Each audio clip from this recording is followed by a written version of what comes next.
we'd like to convene the Ways and Means Committee. Representative Khan, would you make a motion on the minutes? Yes, it's a terrific minutes, and I move them. They're very elegant. Okay, Representative Khan moves the approval of the minutes from May 5th. Any discussion? Seeing none, then all those in favor signify by saying aye. Aye. Opposed? Motion carried. My peers review what Ms. Conley wanted me to mention, just so everybody understands, I think members do, maybe the audience doesn't. Yesterday we were in recess, but House rules provide that if you don't reconvene by midnight, the committee automatically adjourns. And so, just so people understand relative to the minutes, that's what transpired yesterday. First item of business this morning is the budget resolution, and so I'd like to bring the budget resolution back before us, and we will move the CSRES 06-3 as adopted on April 8th, 2014. I'll just simply bring that back before us. And so then I will move the CSRES 06-810 amendment. And what we're doing, and I'll ask in a moment Mr. Marks to explain the transaction, but essentially we're going to have in that motion a moving of money, or realigning the money for transportation to the capital investment committee to get the funding level up to $200 million. So, Mr. Marks, could you explain what, or give us those numbers and maybe add a little bit to what we're doing? Mr. Chair, members, if you look at the spreadsheet that's in the packet with the resolution amendment, the last column shows the changes from the previous resolution. And as you go down, the transportation number is changed to $10 million, a reduction of $39,682. And then capital investment is increased to $200 million. That's an increase of $67,277. The difference available for other bills is increased by $2,819,000. That'll be the amount of the medical marijuana bill considered later. And then you can also see the previous resolution allowed 36 million on the bottom line. This a reduction of 3414 in this proposal. So the A10 amendment is placing the new numbers in on line 1.4. It's changing the total spending from $1,047,000, or the total change here from $1,047,000 to $1,077,000, changing the capital investment number to 200 and changing the transportation number to 10 million. Okay, so that is the motion to amend the budget resolution. Then any discussion? Okay, seeing none, then all those in favor signify by saying aye. Aye. Opposed? Motion carried. The first bill on the agenda this morning, then, is the capital investment bill. And Representative Hausman, would you like to move the bill? Mr. Chair, I think we're starting with 1068. I move that House File 1068 be recommended to be referred to the Committee on Rules and Legislative Administration. Okay, so Representative Hausman moves that House File 1068, the second engrossment, be recommended to be re-referred to the Committee on Rules and Legislative Administration. So, Representative Hausman, you have an amendment, the DE3 amendment? Yes, Mr. Chair. I will move that. And well, this is... would you care to move the amendment? Oh, you did move the amendment. Okay. Oh. No, she didn't. No, she moved the bill. Okay, you moved the amendment. Oh, I will and move if you could explain the amendment. DE3 amendment. Yes. Mr. Chair and members, these are bills that you really need to view side by side. And because we just altered the budget resolution, I thought it was important to set these bills and amendments in the context of where we are in the process. It is certainly a moving target. What passed out of our committee were two bills. One, at that time, our targets were $850 GO bonding and $125 cash. Because it sounds as though we just got more cash in that budget resolution, I should give you a little bit of a sense of why that is not the case. The target for general obligation bonding was $850. Now it is $846. So in that part of the bill, I need to cut an additional $4 million. In the cash bill, $125 million, there was only $15 million for the capital. And as you all know, we had to restore that, and so that was my first obligation. And so that $200 million gave me $75 million more. That entire $75 million went toward the capital. That only got me up to $90 million. And so from that existing cash bill, I had to cut another $36.3 million. So I will, at the end of today, have gone back to those two bills and cut another $40 million from it. And what we will have accomplished in that action is bringing up the capital to full funding. So that's the background to this. And, Mr. Chair, I think you have a busy schedule. Everybody has the spreadsheet. Perhaps we could just, I think there are two amendments that to this bill. Did you want to take those now? Well, we would need to adopt the DE3 amendment. So any discussion on the DE3? Oh, I should also say, because I think there had been a hope when we passed those first bills out of committee that there would be a miracle, that there would be a resolve to break the agreement on the $850. That didn't happen, and I had hoped that there might be a little more cash. That didn't happen. And so at the end of last week, the Speaker advised that it was probably time to go back to last year's bill. That was the agreement, that votes, that the following year they would deliver votes for that bill with all their projects in. And so that's what we did to get ready for today. We went back to last year's bill for all the minority projects and dollar amounts, and that's the change you see before you. Okay, any discussion on the amendment? Seeing none, then all those in favor signify by saying aye. Aye. Opposed? Motion carried. Representative Hausman, would you like to move the 821 amendment? And as all of those things were happening this weekend, there are sometimes inadvertent problems. And the West St. Paul North Urban Regional Trail Bridge was inadvertently deleted, and so this amendment puts it back in with some adjustment to the other amounts. Okay, so Representative Hausman moves the 821 amendment. Any discussion? Seeing none, then all those in favor signify by saying aye. Aye. Opposed? Motion carried. And then I believe Representative Dabney. Yeah, Representative Dabney. I'm somewhere. Thank you, Mr. Chair. Thank you, Madam Chair. I'd like to move the DDH 1068820 amendment. Okay, that motion is before us. Representative Dabney on the amendment. Thank you, Mr. Chair.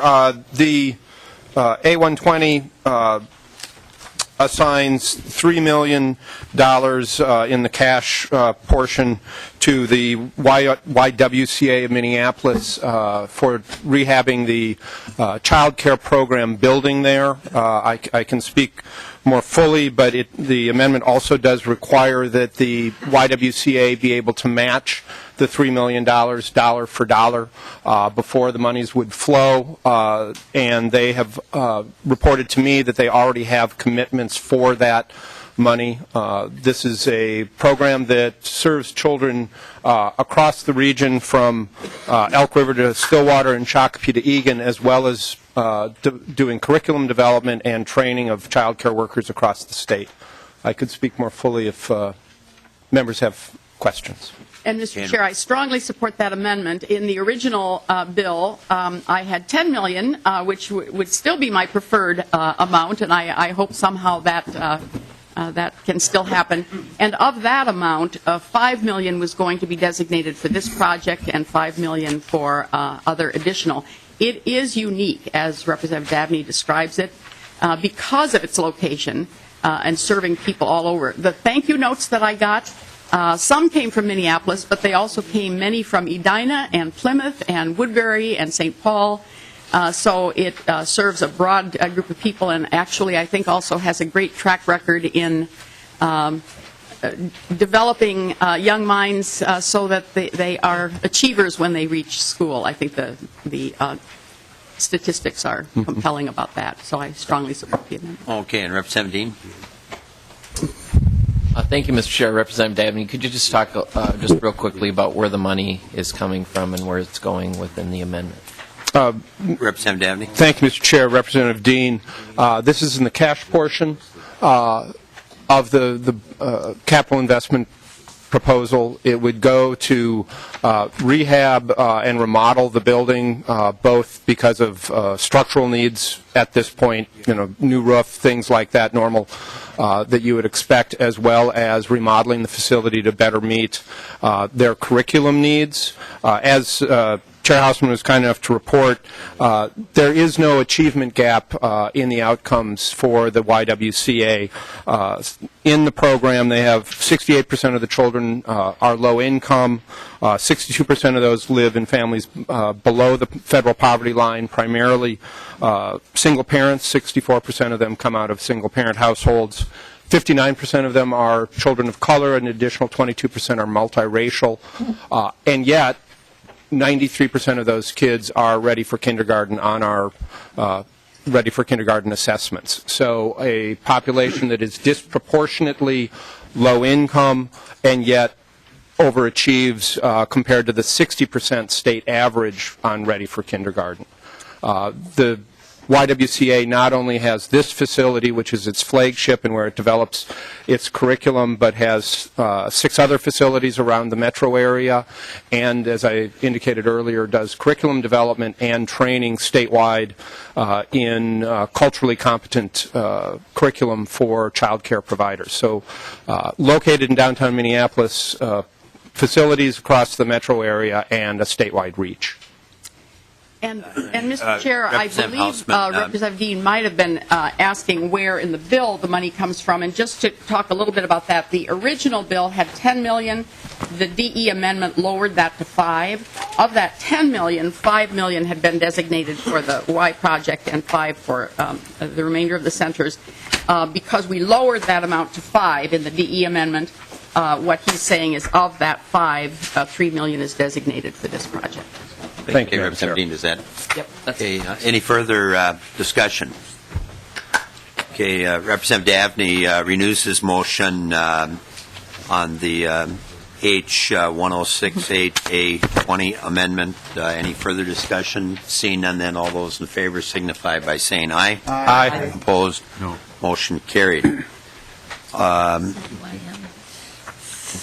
Okay. We have then the bill as amended before us. Any further discussion? Representative Detmer. Yeah, thank you, Mr. Chair. And I guess here we go again. We had some, in terms of military affairs and veterans affairs, came in requesting some asset preservation and some different things that had to be done at in both organizations with military affairs and veterans affairs. And I see veterans affairs, we've cut basically in half what they were requesting. I know talking to the people with veterans affairs, they were pretty conservative in their requests. And now we're looking at spending millions of dollars into parks and trails where our veterans and our military affairs two organizations are in need of these asset preservation. So I'm pretty disappointed. I know our proposal that we put forward with our bonding bill at least put some more money into these two organizations, the military affairs and veterans affairs. So I am disappointed with this.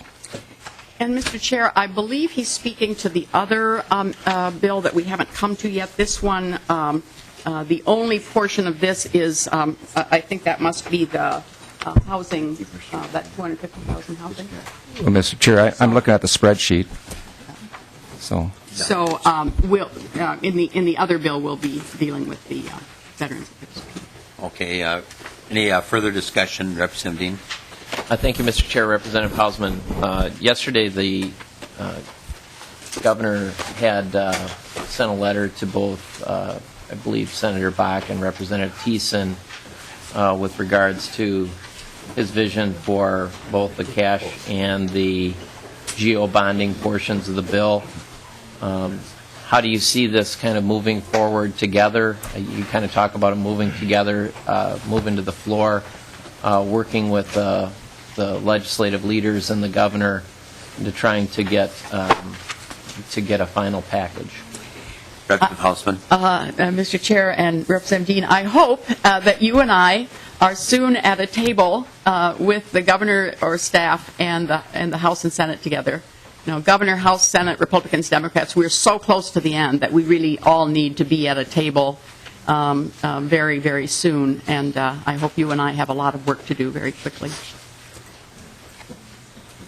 Representative Beamer. Thank you, Mr. Chair. Representative Hausman, this is a process question more than anything. And first of all, let me just say I appreciate the incredible work that the Capital Investment Committee does to assemble such a package when there's such incredible needs out in the state of Minnesota, and to be able and to have to pare this down to the amount of projects that actually get funding. But I have a process question as a fiscal chair that, at least since I've been chair of the Public Safety Committee, it's always been the process that any bonding requests that had to do with public safety, they get referred to the Public Safety Committee. The Public Safety Committee hears those requests. We prioritize them in the past. We've sent those recommendations on to you. So this year, there were 5 or 6 projects, I guess, that got sent to, well, some of them did get sent to the committee, some of them didn't. So I'm just wondering, I have no idea what the Cyrus Public Safety Building is. Frankly, I don't know where Cyrus is. I hope I'm not offending anybody from Cyrus, and I don't know where Montgomery is either. I know where Maplewood is. That's the only project. That's the only project that actually came before. Did I just offend a member? Did that? I don't know where it is. I'm sorry. I've lived in Minnesota all my life. The Maplewood project was funded over the last 2 years, I believe, because so that we heard that one, and the Cottage Grove one we did not hear. So I guess the question is for future chairs, and I don't know if other chairs care about this or if they get bills referred to them. I would just ask the question: what's the point of referring them? Why should I waste the committee's time? Why should I waste my time? Why should I bring all of these people up, fire chiefs, police chiefs, and city managers and mayors, et cetera, to come and testify to our committee when, A, it doesn't seem to matter, and I just don't understand the process, and I'd like to see I'd like to see this handled in a different way in the future, and I don't know if you want to respond to that. I guess I would say even, a bigger question is that we specifically spent a lot of money in developing a plan so that this very thing that's happening with this bill would not happen, in that you have regional training centers, and that not every city and town in the state of Minnesota comes into the state and gets bonding requests, and where local property taxes probably should be used, and then it never ends. It never ends, and so maybe that's a two-part question. I don't know how you want to respond to it, but I have to say that this year I think I was more frustrated than in the past, when I think our committee's recommendations to you and the committee were just were not even evaluated. Representative Mr. Hausman. Chair, yes. Some of the chairs at the table may recall in January when it was clear, well, first of all, we had a very late start. We were starting late February. And then when the deadlines, the committee deadlines were announced, there was going to be a very short period of time between the start of session and committee deadlines. And so I believe in January already I communicated with all of the chairs about that problem and suggested that if there were going to be hearings, if they could be that last week in January when the speaker called for meetings, and I know Representative Murphy did that. She had her hearing that week. And then I asked to, as much as possible, sit down with chairs, and so I spent significant time with Representative Wagenius, whether we can hang on to all of her hopes and dreams, I don't know. Certainly had lots of conversation with Representative Pawlowski as well, and so we encouraged chairs to either have hearings that last week in January before session began, or failing that, to just have conversations about what they saw going forward, and so to look at what the agencies were requesting and give us feedback. So partly because of the late start and then the timeline for committee hearings, it took a different direction this year.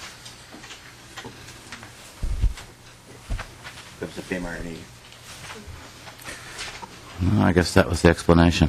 Okay. Any further discussion? In that case, Representative Hausman renews her motion that House File 1068, the second engrossment as amended, be recommended to be re-referred to the Committee on Rules and Legislative Administration. Any further discussion? Seeing none, then all those in favor signify by saying aye. Aye. Opposed? No. Motion carried. Representative Hausman, we now have House File 2490. Would you care to make a motion? Yes, Mr. Chair, I move that House File 2490, first engrossment, be recommended to be referred to the Committee on Rules and Legislative Administration.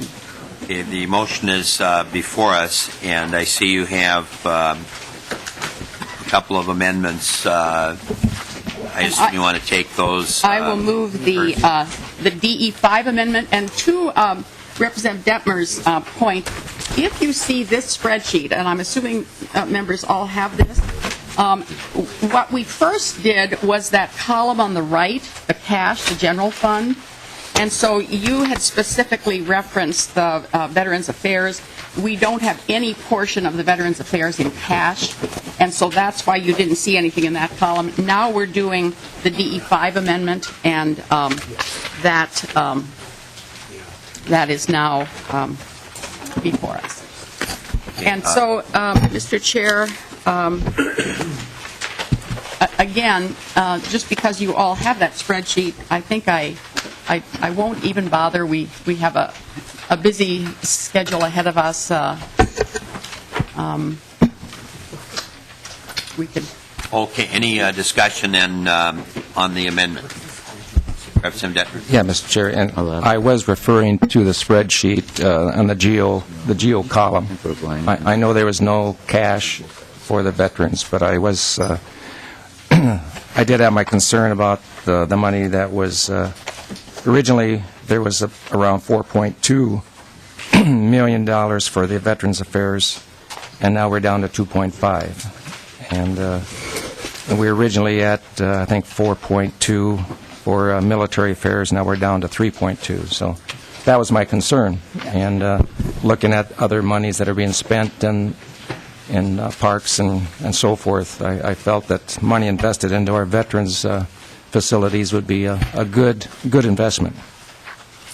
And Mr. Chair, in my original bill, I fully funded all of their requests, and in this amendment, we have now gone, we've had discussions with the governor's office, and with some language changes, we have gone closer to what the governor's numbers were in his bill. Representative Detmer. Mr. Chair, so what I'm hearing is the Commander-in-Chief has decided to reduce the amount of money for our veterans. Representative Hausman. Mr. Chair, you may recall in last year's very small bill, when we funded nothing else, the capital and flood mitigation, in that very small bill, we had $18 million for Veterans Affairs. That right now is still, they are still waiting. That was to match federal money. And as in a number of other areas, we are still now waiting for that federal match. No federal money has come in yet for that $18 million. So it's still on that $18 million, which we approved last year, is still waiting to be matched with by the federal government. Representative Denmer. Okay, any further discussion on the amendment?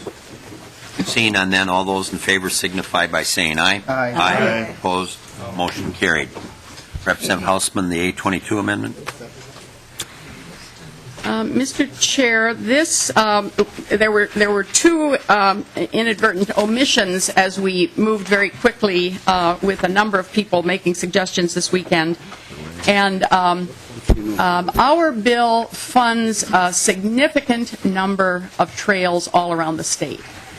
Those come right out of the community. All of the work is done on a grassroots level. And many of those trails, as on a number of other projects, those people in those communities have been working for a decade, waiting. There have been line item vetoes on trails. There have been years when we didn't fund. I believe the Senate bill only funds one trail. And so we have honored the work of many, many communities by forwarding these. This one, for some reason, in a draft, dropped out, and so we are restoring that. And of course, as you can see, I take that money from things near and dear to me, from Como and Metro Parks, in order to get that back on the spreadsheet. Okay, any discussion on the amendment? Representative Khan.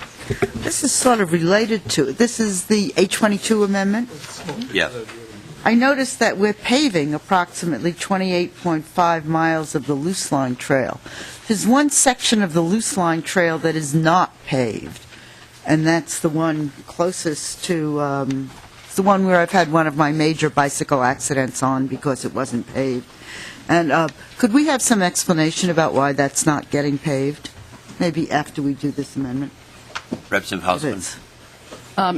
Is she asking the gentleman to come forward? I would like to ask I whoever's think in charge of paving the loose line trail to find out why we're not paving the only unpaved section of the loose line And trail. Mr. Chair, while he's coming forward, I have to tell you, this is the trail where there's a local vineyard, and the owner of that local vineyard identified that trail as a significant part of how he would build his business, and he, at his own expense, is going to build a connection from his business to the loose line trail. So we had a very interesting visit there at that point. Mr. Chairman, I'm talking about the section that's in Hennepin County. The section is in Hennepin County.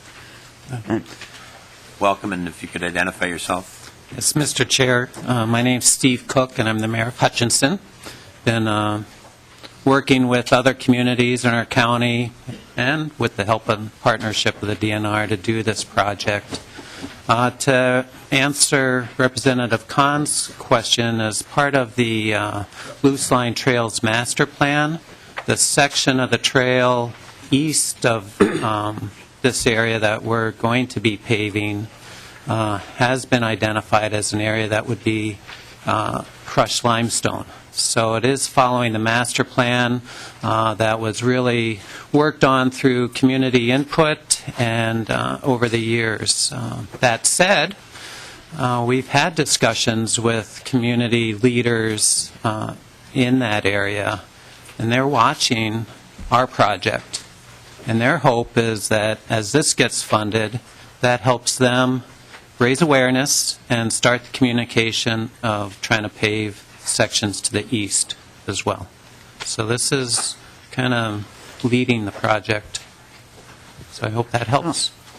I'd just like to point out that it is a dangerous section, particularly it's different when you're on a trail that's only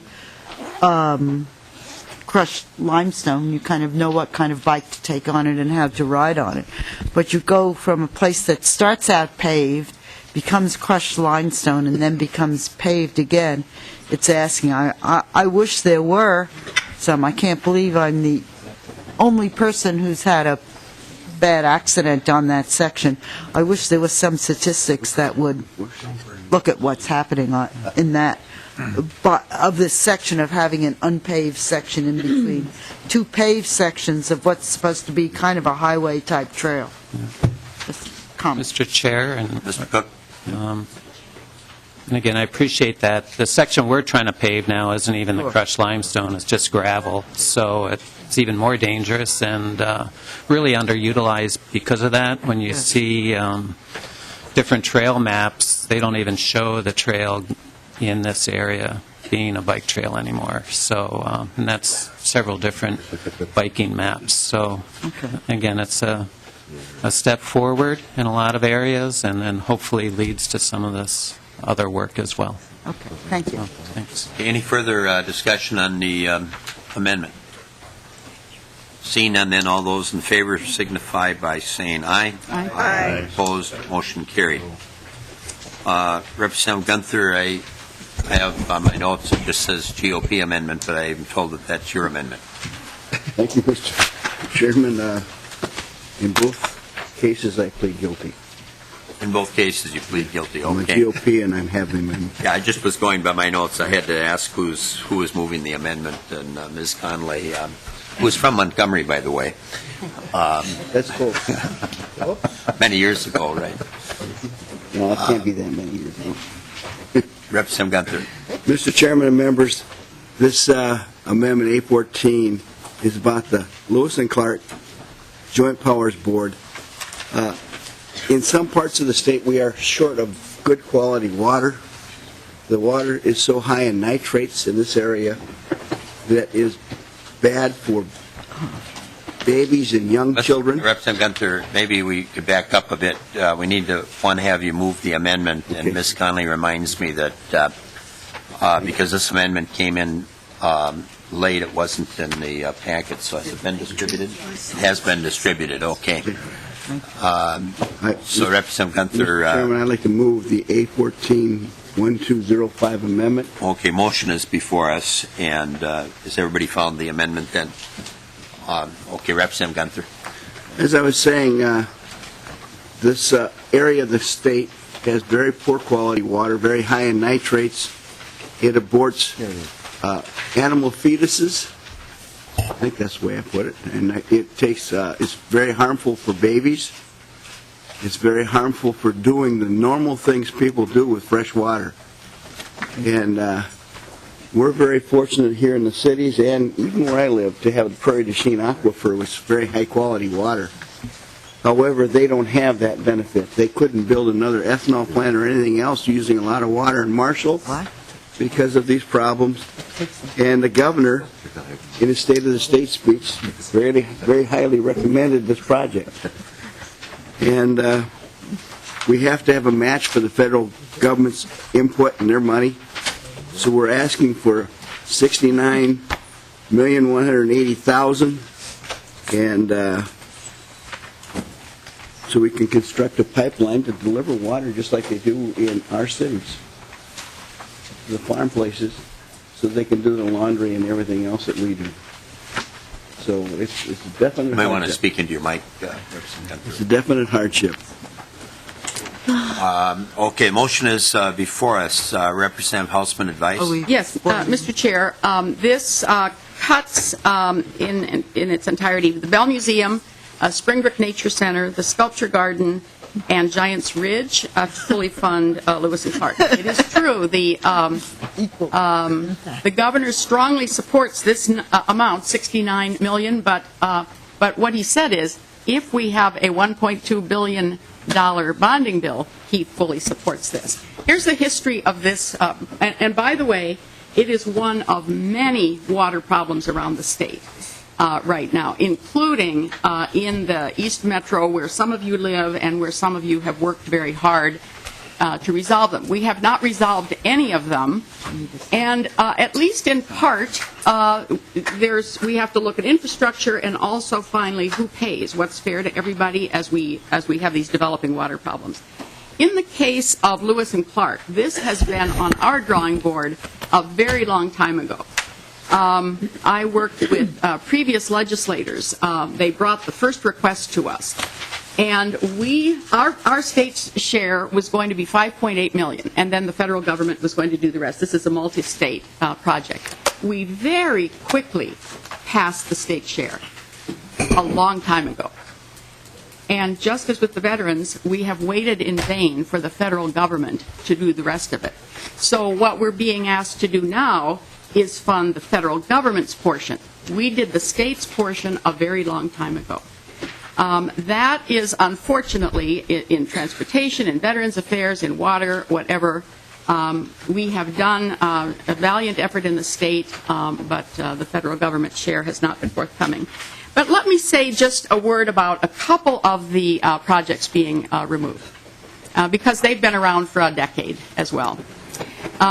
Springbrook, when it was first brought to us, Springbrook Nature Center, it was brought in the same year as an East Metro Nature Center. So there was an East Metro Nature Center chaired by Carol McFarland, and there was a West Metro Springbrook. And this was in the Pawlenty administration. The East Metro Nature Center was signed, and the Springbrook one was vetoed. And ever since then, the East Metro project is flourishing, and the West Metro project, Springbrook, is waiting. Many, many times they've brought it. It's been the subject of line item vetoes, and that is before us. And now a word about Bell Museum and Planetarium. The chair and I worked together, again, at least a decade ago, on these two projects. The chair was the author, Representative Carlson was the author of the planetarium bill. It was, I think, $22 million. And it was to go on the top floor of the new Minneapolis Library. For a number of years, we hoped that that would materialize. As sometimes happens, a city has a hard time figuring out how are we going to make this work, how do we support this. And so at one point, in 4 years, bonding lapses. It automatically cancels, and so we extended the time to give them more time. Then you may know that the libraries in Hennepin County and Minneapolis merged, and so that was a second change that we made in another year. It was no longer, the money was no longer going to Minneapolis, but to Hennepin County. And so there was another period where Hennepin County had hoped to make that work, and it didn't. So the Bell Museum eventually started conversation with the state's Natural History Museum. State's Natural History Museum, established in 1872 by visionary legislators. The legislature established it and said we should gather the state's natural history, we should catalog it, and it's for the future generations to learn about us. Those were visionary legislators in 1872. Since then, legislators have been rather irresponsible in taking care of this treasure. I received a picture last week of the inside of the Bell Museum in that rain and showed how they were draping plastic everywhere to try to protect it. There are dioramas that are nationally known there that are at great risk in this building. And we tried, as I said, for 10 years. This has been also the subject of a line item veto over time. And this project, this is now a merger of the Natural History Museum and the Bell Museum. And at one point, when the Bell Museum came to me, they said, we would be better served on the Falcon Heights campus than the other campus because all our collections are, in terms of academic alignment, are better served on that campus where other collections are present. And it would free space on the main campus for the College of Design to relocate to be closer to its academic counterparts. So a very long history. And now suddenly, these organizations that have been serving the state and educating children in the state hear themselves being described as a want, not a need. That has been very hurtful to them. You have all received at your offices, I don't know how much time you have to read them, a description, a lengthy description of the Natural History Museum and Planetarium. But one of the people who's taken up its cause is Paul Douglas, who maybe you remember as the weather guy on the channel until he formed his own business to study Minnesota weather. And he says the following: I'm a big believer in science education and science literacy. Our kids and grandkids will need to be well-versed in science to succeed and maximize their potential in a very tech-savvy world. We lead the nation in the agricultural science, the arts, medical device technology, and innovation, but the Twin Cities Metro has yet to build a planetarium, and the Bell Museum of Natural History needs an overhaul and upgrade to remain competitive. Moving forward on a bonding request, and then he describes this. But last night was the more challenging response. At 11:09 p.m., a gentleman who is connected to the planetarium was responding to what he had heard yesterday, and that is that his service is a want and not a need. And he says the following about the Minnesota Planetarium Society legacy. First, I'm very proud of what we have built after the planetarium was torn down in 2002. With no state or federal support, we created the Exploradome, the first portable version of the Hayden Planetarium.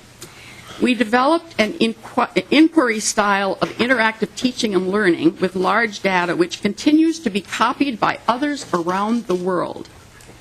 We shared our knowledge and built the first inoperable network of teaching planetaria in the world, located across the upper Midwest. Here are the sites around the state. Of course, in Bell Museum, Como Elementary in St. Paul, Jackson Middle School in Champlin, Mankato East High School in Mankato, Mayo High School in Rochester, Minnesota State University in Moorhead, Southwest Minnesota State in Marshall. Those are the partnerships that this planetarium has. And he states, or President Kaler has stated on many occasions, we need to bring university research to bear on closing the achievement gap. Unfortunately, the university for 6 years hung in there on this project, and they have sort of given up and moved on. I cannot give up because of this. Here is how he compares what other areas are doing. While many of us have been advocating for this project for over 10 years, there are some interesting other things going on across the country. North Carolina, I'll cite one. I had the privilege, this is a Museum of Natural Sciences, I had the privilege of helping develop the new North Carolina Museum of Natural Sciences. This state-funded project went from a dark corner of their state agricultural building in 2000 to becoming the most visited attraction in the state. Earlier this week, they were awarded the 2014 National Medal for Museum and Library Service, the nation's highest honor. North Carolina, state-funded. And I think he cites it's an $80 million expansion to their $100 million building. That's what other states are doing in this area. Our lack of vision in this area is quite distressing to me, and I'm strongly opposed to the amendment. Okay, any further discussion? Representative Woodard. Thank you, Mr. Chair. And this is a good opportunity for this committee to do the right thing. We've just heard that, some people's feelings are hurt, and I apologize for that, Representative Hausman, that some people's feelings are hurt that their project is considered a want and not a need for $51 million for a Bell Museum. I've heard that now the Bell Museum and the planetarium is going to fix the achievement gap. And I'd like to see the studies that show us that a planetarium is going to fix the achievement gap. I've heard Representative Kahn, and God bless you, I'm sorry that you've had a biking accident. We're going to spend money to pave bike trails so that we don't have those accidents. All potentially good projects. We're going to do a ski chalet up on Grants Ridge, or Giants Ridge.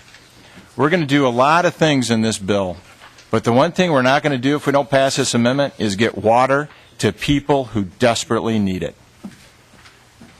Southeast Minnesota needs this project. And it is great that we're going to fund 2 more theaters, and I see lots of hands being raised, and I'm sure there's going to be lots of defense to these projects, but literally we are funding a palace, the Palace Theater, before we fund water for thirsty southeastern Minnesotans.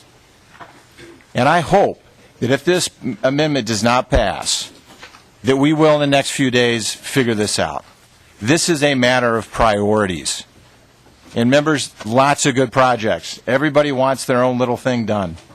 I personally have never had a bonding project in my 4 years here because I think there are other needs throughout this state that are more important than needs that some of my district might have because we're going to fund our own projects down there.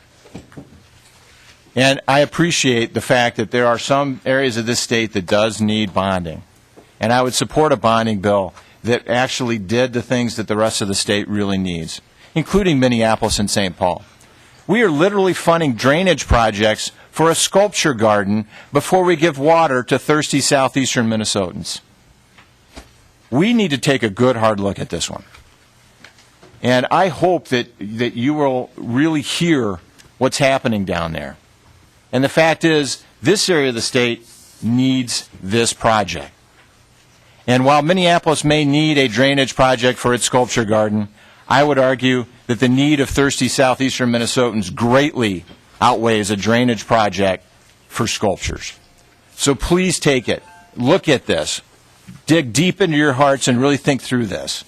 This is a good amendment. Thank you, Representative Gunther, for bringing it up. Again, if it doesn't pass this committee, I guarantee this will be a topic of conversation. And I would hate to see all these other good projects not be actually funded in a bonding bill if we can't get really good projects in our funding in this bonding bill. So please vote yes for this one. Let's get this bonding bill through. Let's get the session done. Let's get the things that Minnesotans want us to do done, and this will make that happen. So thank you, Mr. Chair. Representative Dean. Thank you, Mr. Chair and members. Representative Hausman, I really appreciate your advocacy for the Bell Museum project. I have to admit that I went to school across the street from the Bell Museum on Church Street, so I walked by it every single day, twice a day for 4 years, and I never walked into the Bell Museum until I was on your committee. And I brought my daughter in, and there's as you go in, there's a big coyote that's stuffed in these dioramas. And some people think they're a little creepy, but I like the dioramas. The kids like the dioramas. They're very nice. And evidently the money that was given to this one was by a guy, Bob Johnson or something, and there's a little brass plaque that said Bob Johnson and the date that he must have given the money for this or whatever. And my daughter looked at the coyote and looked down at the plaque and looked up at the coyote, and she looked at me and she says, "Is that Bob Johnson?" So that was my introduction to the Bell Museum, which I like, and as you point out, is an asset. But also would look at the need to have balance in a bonding bill and in all of our priorities here at the legislature. And we have wants and we have needs and we have things that are, as speakers, then Speaker Sviggum used to say, things that are nice to have and things you ought to have and things you need to have. And to have balance within that and within a bonding bill as well. And when the Lewis and Clark project has been kind of coming to the surface this year, it really has, I think, generated a much-needed discussion and an important discussion around priorities and around being able to solve problems for the state of Minnesota and being able to have balance. People scratch their heads when they say that you can't fund this at all, but you can fund all of museums or all of planetariums and other projects. And we've had 3 years of agreeing to nothing or agreeing to everything. And I think that it's kind of coming to a head. And I think that this is a very important decision for this particular amendment. To fund the Lewis and Clark Trail at zero when we have new federal funding, from what I understand from Senator Franken, working very diligently and hard to try to capture some federal dollars to put that in immediately, and I appreciate his work on that. $20 million, from what I understand, would be able to get this project to Laverne, and the additional $7 million would be able to get it to the Rock County distribution point where that water could be fed to other places, and this is from the South Dakota border. And if you've been down in that area, you understand that it's much more like the Dakotas than it is like eastern Minnesota or where I live. It's a very different part of the state, and it has very specific needs. And those needs for not just growth, but being able to carry on the businesses and life in these small towns requires water, and it requires it right now. Our biggest priority should be disaster relief and emergency relief with bonding bills. The next one should be basic water, sewer, and infrastructure needs. Next would be transportation, in my opinion. But I think we also need amenities and cultural amenities. We understand that that's important, too, and to have a balance and also to have a geographic balance. This points out the need to have a little balance within the bill. I also would point out that the University of Minnesota has not ranked this project on their rankings, and we all look to the university that does a great job of looking at their needs and telling us what their needs are in assessments of that. So as much as I appreciate the projects that are on this list, they're all good projects, I think we need this water more in southern Minnesota. I think they're bone dry and parched, and I think if we don't do this, it sends a really bad message to the folks in southwest Minnesota, and also sends a message to the folks in Minnesota that we really can't solve problems and compromise and get along and move forward. So I would strongly encourage a vote and thank Representative Gumther for bringing forward this amendment, and I would ask for a roll call. A roll call has been requested. Representative Wagenius. Thank you, Mr. Chair, Representative Woodward, and Representative Dean. I look forward to the discussion on the floor about water in this state, particularly since in that same southwest part of the state, the city of Marshall is building a pipeline at its own expense, 27 miles to get water. The city of Park Rapids is building a new drinking water treatment system at its own expense because there's nitrogen in the water. They didn't put it there, but they're building it at their expense to get rid of the nitrogen. The prices of the drinking water in that area are going to go up 25%. The city of St. Peter just built a new drinking water system at a huge cost. I think it was about $17 million, but before we get to the floor, I'll make sure I have that number. So the question is, here, if we are going to do water for one part of the state, do we do drinking water for the rest of the state? And I hope you guys know the numbers if we do that, because the issues are all over the state, including Representative Dean's area, where it is becoming quite apparent that we need a new drinking water system on the Mississippi River. But the folks don't want to pay for it. They want us to pay for it. So let's have these discussions. I think it's a good one for us to have. But in the meanwhile, I think until we get to the fairness issue, this is a no vote. Representative Burnett? Or Brainerd? Excuse me. No. Representative Gunther. Thank you, Mr. Chairman. Members, Representative Wagenius, the difference between the Marshall project and some of those that you mentioned, Marshall is a fairly large city with some very good, big, generous employers. We're talking about rural water. We're talking about individual farmers. We're talking about very small towns. They cannot have the resources that Marshall has. That's the big difference. If they could afford to do it themselves, I'm sure they would have done a long time ago. But they don't have the resources that we have in the metro area or in the larger cities in greater Minnesota. So there's a big difference.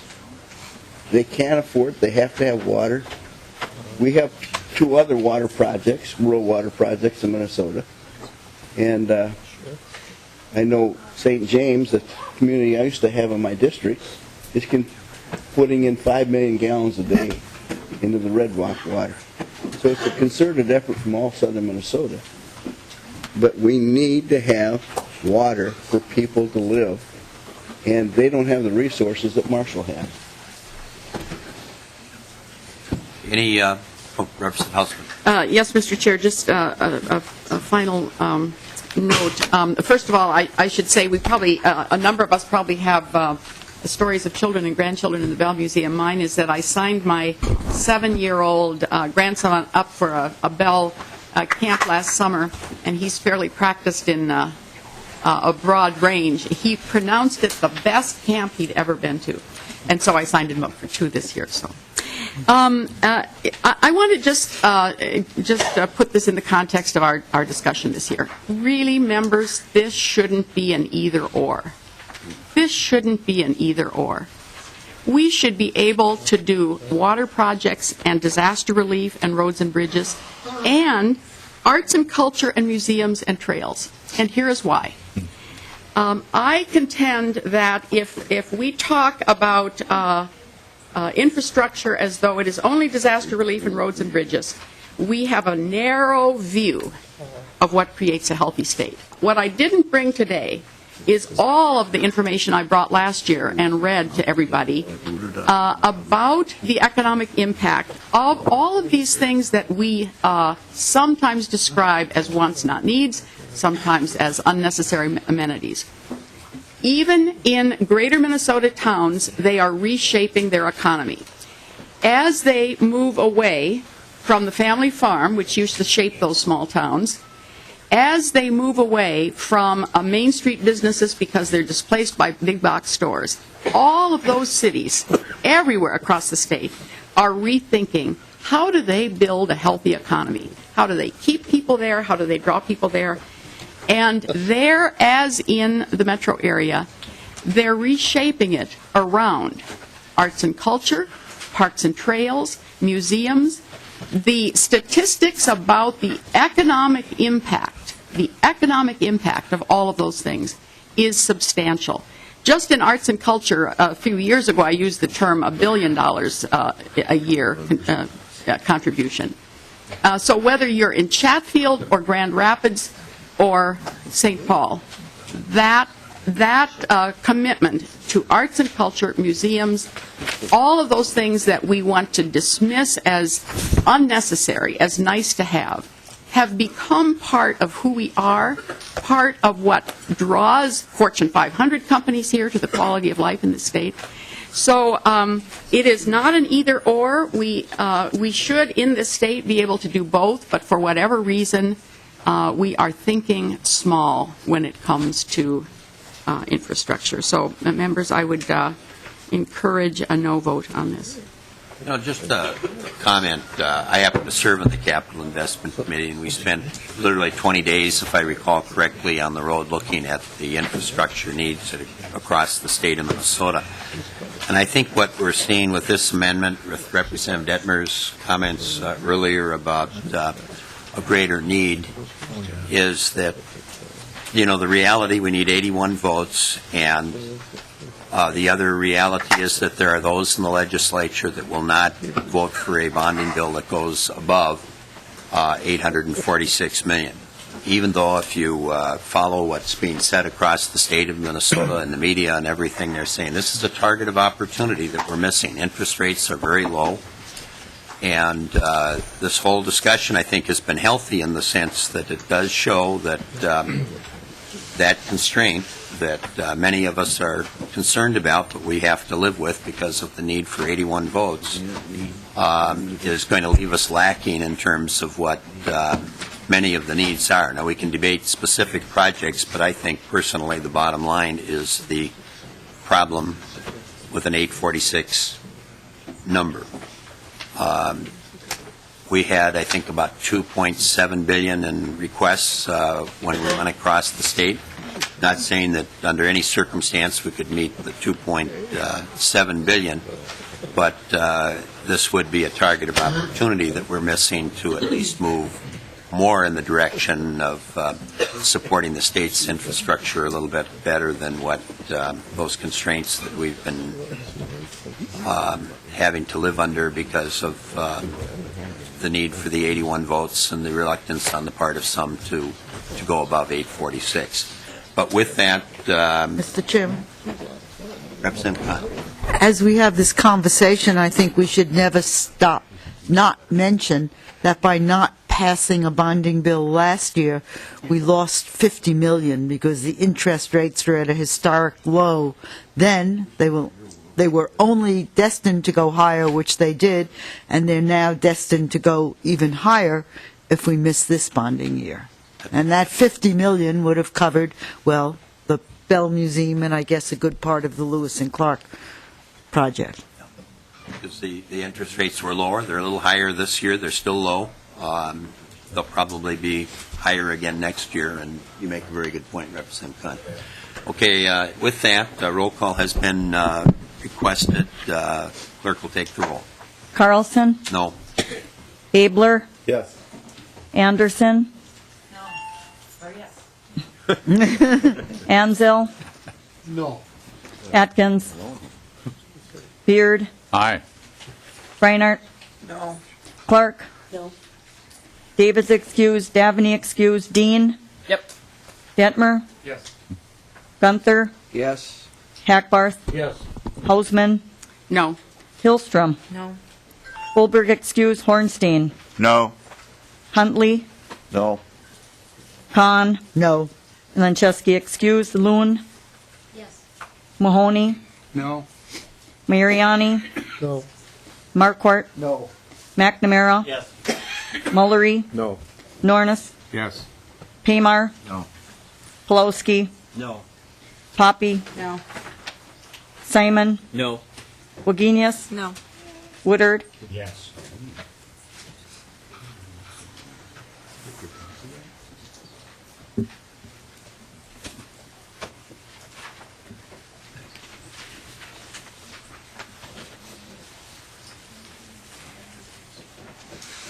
Okay, being 11 ayes and 18 nays, the motion does not prevail. Representative Hausman renews her motion that House File 2490, the first engrossment as amended, be recommended to be re-referred to the Committee on Rules and Legislative Administration. Any further discussion? Representative Dean. Thank you, Mr. Chair, and thank you, Representative Hausman, for the work and the staff in putting this together. I'm just wondering if anyone from MMB would happen to be here to discuss the overall debt capacity and our limit on the spending, since this is the capital investment bill and Ways and Means, if anyone would happen to be here. There does seem to be someone here, and she's coming forward, so she's behind you. Thank you. And as Ms. Zures comes down, I thank you, Ms. Zures, and sorry for not giving you the heads up on this. If you could identify yourself for the record, and then if you could or state your question, restate it.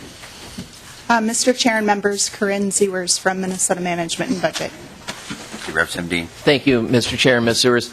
Could you talk about one of the things that we always look at is how much money we can borrow when we're looking at geo-bonding in basically our credit card limit. The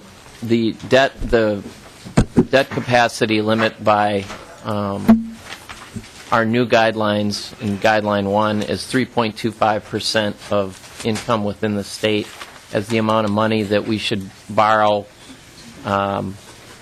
without going over that debt guideline limit number 1. Could you tell us what that debt guideline limit is currently under 1 with the latest revenue projections from the state? Mr. Chair and Representative Dean, under Guideline 1, as a percent of state personal income, we are at 2.44% as of the February forecast. Representative Dean. Thank you, Mr. Chair and Ms. Zures. One of the things that I requested from the department, actually one of the things that we have under statute is MMB is supposed to give us kind of a report on how much money we can borrow without hitting our head on the debt limit. If we were to max out that to go to the 3.25 from where you are, can you just give us an idea of how much money we would, what would our bottom line be if we were to max out that credit card under Guideline 1? Mr. Chair and Representative Dean, just looking at the February forecast, and then are you, just one point of a clarifying question, are you looking into the future or just the point in time which is included in the February forecast? Representative. I guess, Ms. Zewers, what we would look for is just if we were to receive a report based on the forecast, what that would be and what would our capacity be or what would our spending limit be? Ms. Zewers. Mr. Chair and Representative Dean, the limit based on the February forecast under Guideline 1 would be around between 700 and 800 million. One of the points of clarification with that, though, is that that is based on authorized and issued debt, and when MMB issues debt and actually prepares our forecast, only a small percentage of the debt is actually issued in the first year.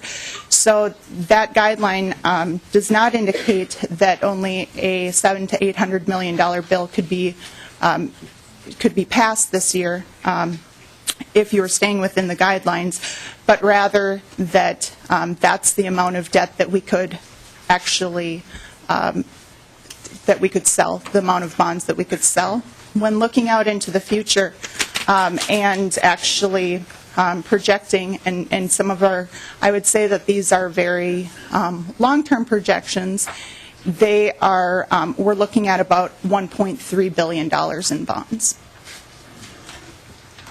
Thank you, Ms. Sewers. And Mr. Chair, the point is, I think that with our debt capacity guidelines that were restructured under the Plenty administration to look at how much money we can borrow.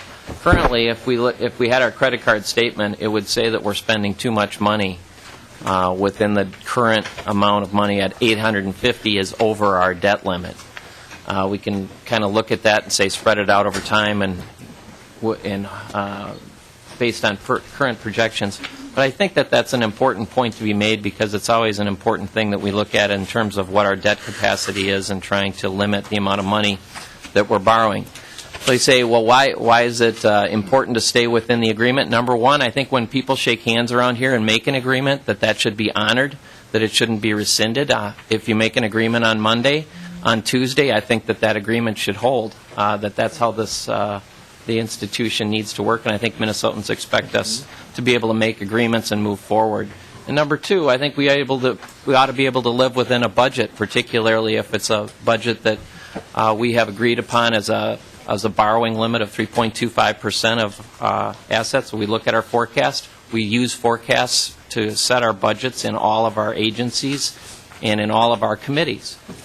So I think that is an important point to make as well, that when we say, well, we ought to just set aside the agreement we made, whether it was an agreement or not, we can set that aside and we can break those agreements and not honor them.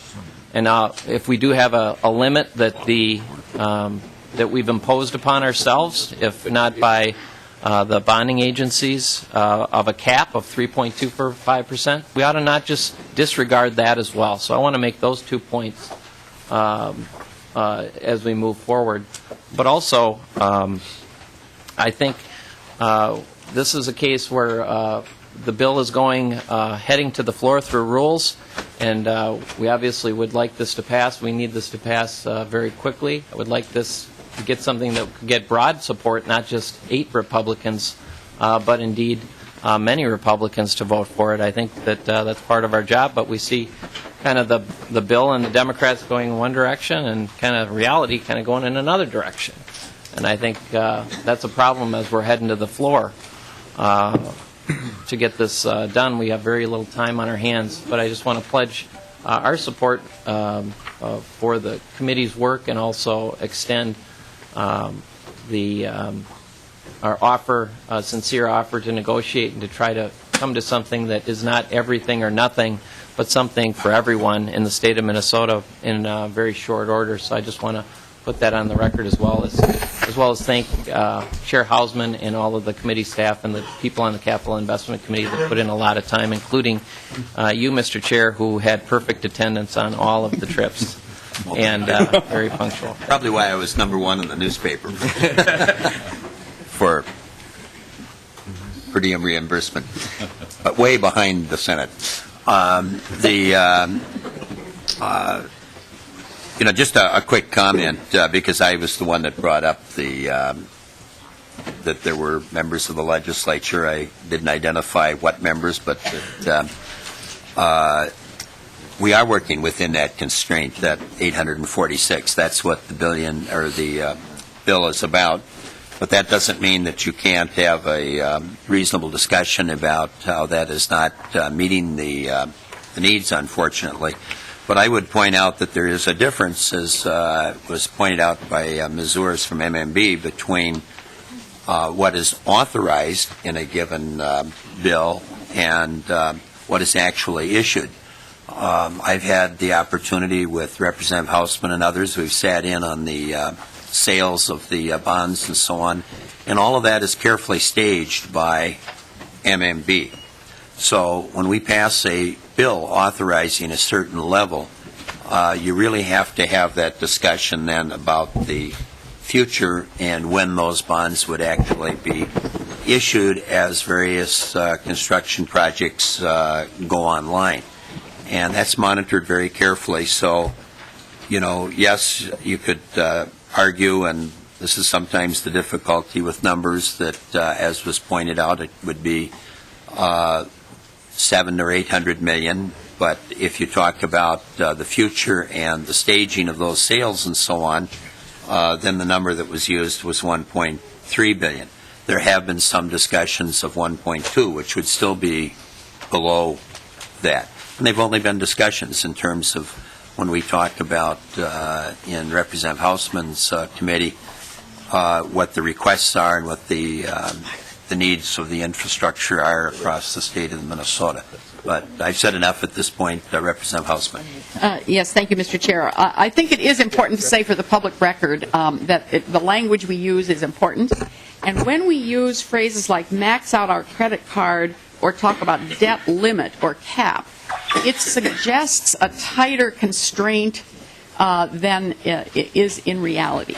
What we have are guidelines for debt capacity. They're not in law intentionally. They are guidelines that we use. And here is the assessment of Moody's, Fitch, Standard & Poor's. I wish I had brought their reports, but I'll summarize. They, frankly, I have to tell you, don't care at all how big our bonding bill is. Here's what they say about us when they determine what our credit rating is. They look at our state and they say, you aren't dependent on one industry. You have a diverse economy. In a state like North Dakota, when that industry goes belly up, they're going to have problems. If we were dependent on one industry, it would be a problem. But they credit us with a diverse economy. They further say we have a healthy and improving economy. And they look at how we're balancing our budget. And they weren't very happy with us those few years when we were doing the tobacco securitization bond, when we were borrowing one time to balance the budget.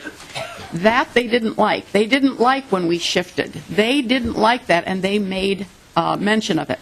But now they make mention of the opposite.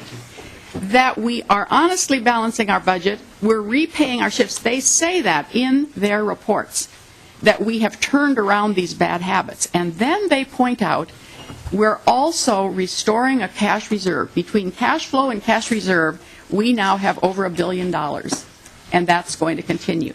So diverse economy, healthy and improving economy. And then they further say we have a low to moderate debt level compared to other states. And if you read all three of their reports, it is consistent. They all view our state in the same way. And so lest we think Minnesota is irresponsible, all you have to do is read those 3 reports to get a different point of view. I just think it's very important to say for the record that compared to other states, and I think in your recent Tax Foundation book, yet again, we're ranked among all the states number 37 in terms of debt per capita or something. Okay, Representative Abler, and then I think we have another bill up, so I think after Representative Abler, unless there's another pressing question or comment, we'll take our vote. Thank you, Mr. Chair. Just wanted to comment more about just the general economic parts of the state and which the bill is a part of, and the sustainability and what's going to happen in the future. I will not be at this table next year, Mr. Chair. I'm hoping to be at a different table. But those who remain here who are charged with watching the welfare of our economic status are likely to be many of the same members here.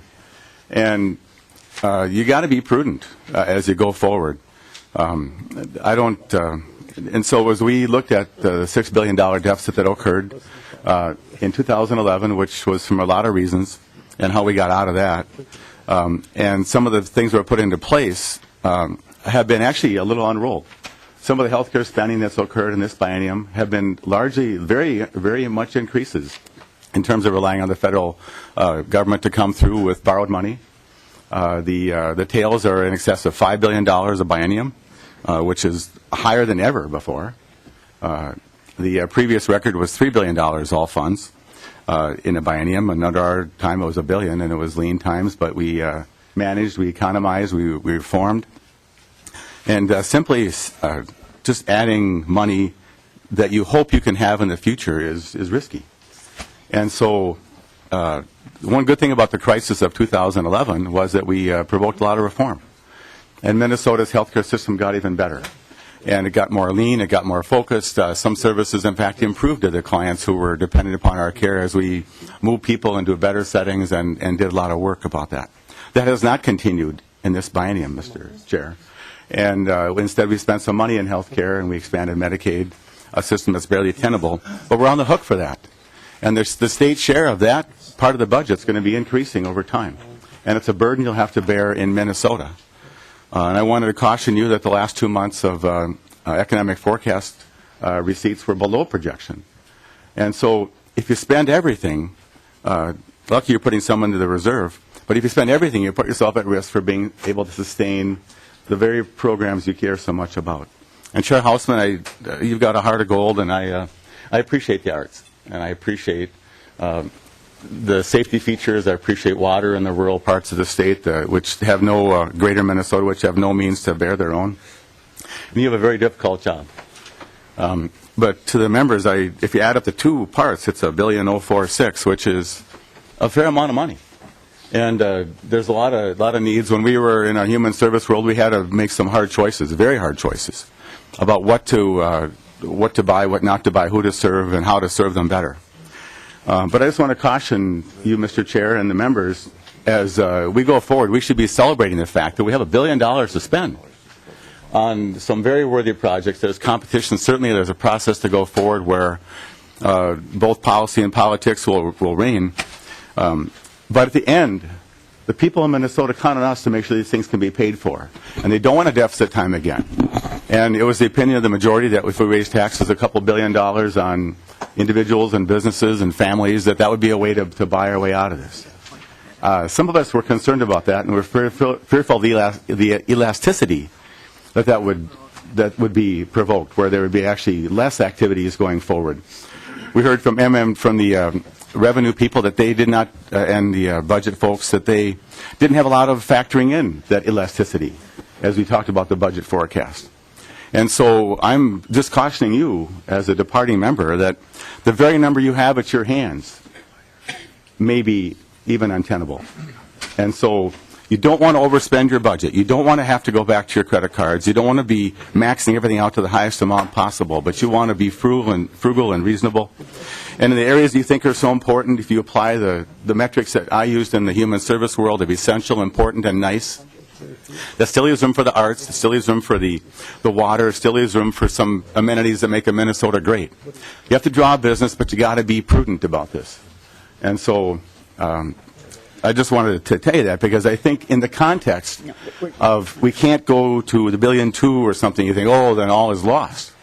But I think as we move forward in a good way, and I think between Chair Hausman and Representative Dean and others working on this, they're going to come up with a really good bill that hopefully can generate a dozen or 20 votes on my side. I'm hoping to support it. But I just wanted to point out the big picture. Because what I've noticed in my time here, 16 years, which doesn't seem possible, is that we lose the big picture. We focus on the minutia, our own little area, the public safety, healthcare, arts, whatever, without noticing the great, grand scheme of things. And not to lecture you, but just to point out in a kind way how we govern well. And I know every member in this room cares about that. I just called upon you to remember that, and thank you for the opportunity, Mr. Chair.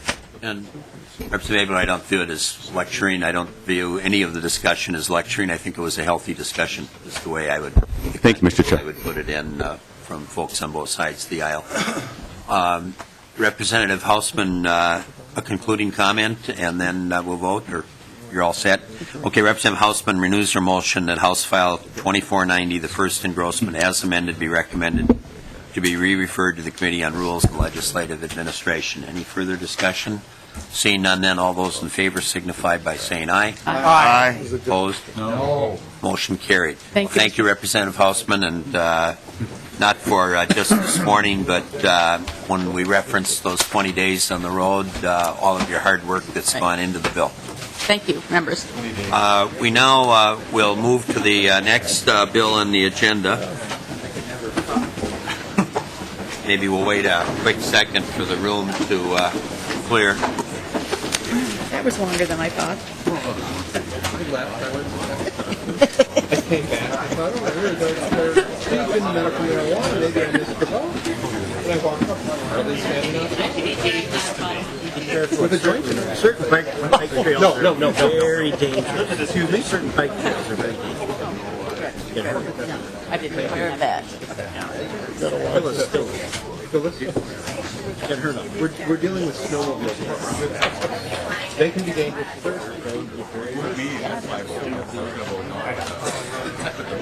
Okay. I was going to live there in the first place. That's why. We're going to have to work on that education bill. Am I going to testify? Yeah, I get out of here for that. I'm presenting the bill.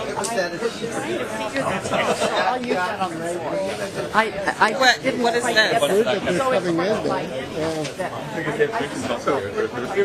Oh, what? Okay. Okay, if I think the room is mainly clear to those that were interested in the first bill. I think a few of you maybe are having some side conversations in the audience that were part of the first bill, so maybe you could take those out into the hallway so we can begin to move forward. Representative Melin has Senate File 2470, which was referred to us from the Rules Committee. Just a quick comment. The whole issue of medical marijuana began in the Health and Human Services Committee initially. There was another bill, a Senate file that was taken up in the Rules Committee, and the bill was amended there. And the bill is now before us, and there will be some additional amendments. But to get the bill before us, I move that Senate File 2470, the first unofficial engrossment, be recommended to be placed on the General Register. And Representative Melin, I assume then that we'll just take up these amendments to get the bill into the form that you'd like to present it here this morning. So the chair will move the S2470DL2 amendment, and then you, I understand, have an oral amendment that you'd like to include. So the chair will move the oral amendment, which is technical, but if you could explain, or maybe Mr. Sullivan can explain where we are with the oral amendment. Mr. Chair and members, the oral amendment just corrects the introductory line in the amendment to note that it's an amendment to the first unofficial engrossment because it's a Senate file. So the oral amendment's on page 1, line 1, strike third, and insert first unofficial. Okay, any discussion on that? All those in favor signify by saying aye. Aye. Opposed, motion carried. Representative Melin. Thank you, Mr. Chair. And did you want me to speak to the DE2 before we move to the A81? Probably good just so people know what it is. Okay. Thank you, Mr. Chair and members. The Senate File 2470 and the DE2 that we're on now is the medical cannabis therapeutic research study. The DE2 sort of changes the model from the bill as it is right now, which was more of a clinical trials model, into more of a observational research model. The qualifying conditions remain the same. The overall intent and hopefully outcome remain pretty much the same as what the bill is. It's just that after speaking with the medical community and the Department of Health, it came to our attention that the original language, although we were calling it a clinical trial, was essentially more observational research anyway. So we conformed the language to reflect what our intent was, and that's essentially what the DE2 does. Okay, any discussion on the DE2 amendment? Seeing none, then all those in favor signify by saying aye. Aye. Opposed, motion carried. We now have the S2470A8-1 amendment. This one is technical as well. And then there's also an oral amendment with that one. Is that Mr. Marks? Mr. Chair, members, in the 8-1 amendment on page 5, line 3, the appropriation for the Legislative Coordinating Commission should be $24,000 instead of $21,000, so that if you change the 21 to 24, the budget resolution was set to accommodate 24, and that's the fiscal note as well. Okay, so any discussion on the oral amendment? Seeing none, all those in favor signify by saying aye. Aye. Opposed, motion carried. We now have the A8-1 amendment before us as amended. Any further discussion? Seeing none, then all those in favor signify by saying aye. Aye. Opposed, motion carried. Representative Melin.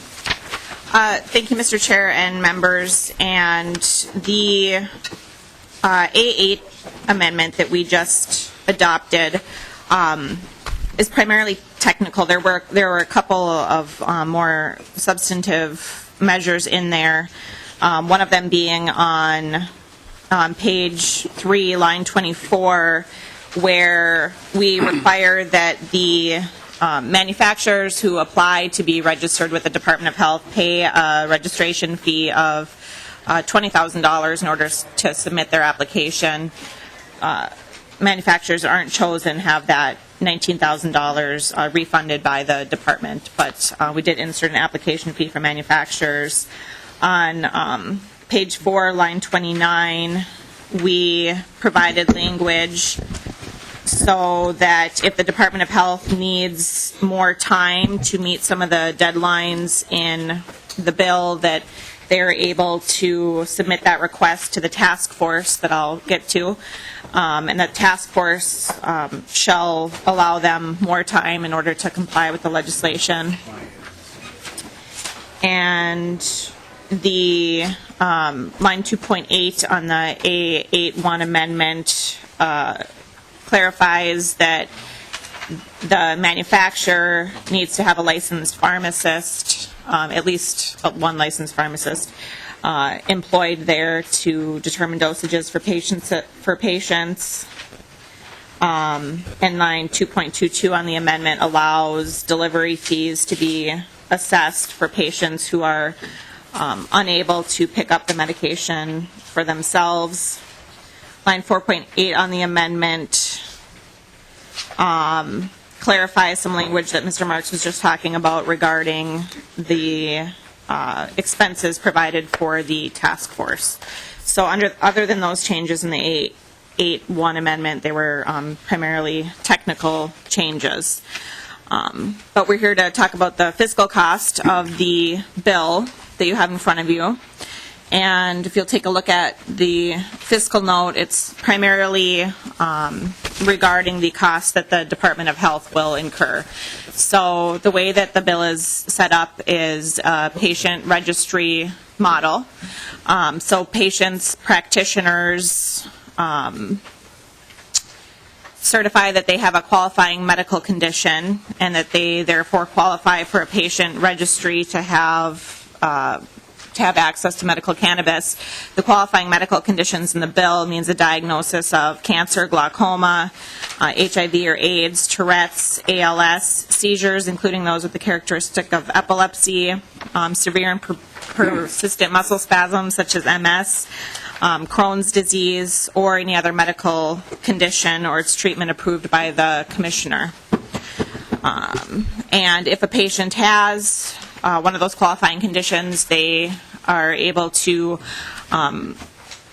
qualify for the patient registry with the Department of Health, and then the department has some oversight requirements as far as licensing and regulating a manufacturer, as well as some reporting requirements that the patient's practitioner has to do back to the Department of Health in order to report how the patient is responding to the treatment, so that they are able to gather that research to determine the efficacy of the medical cannabis.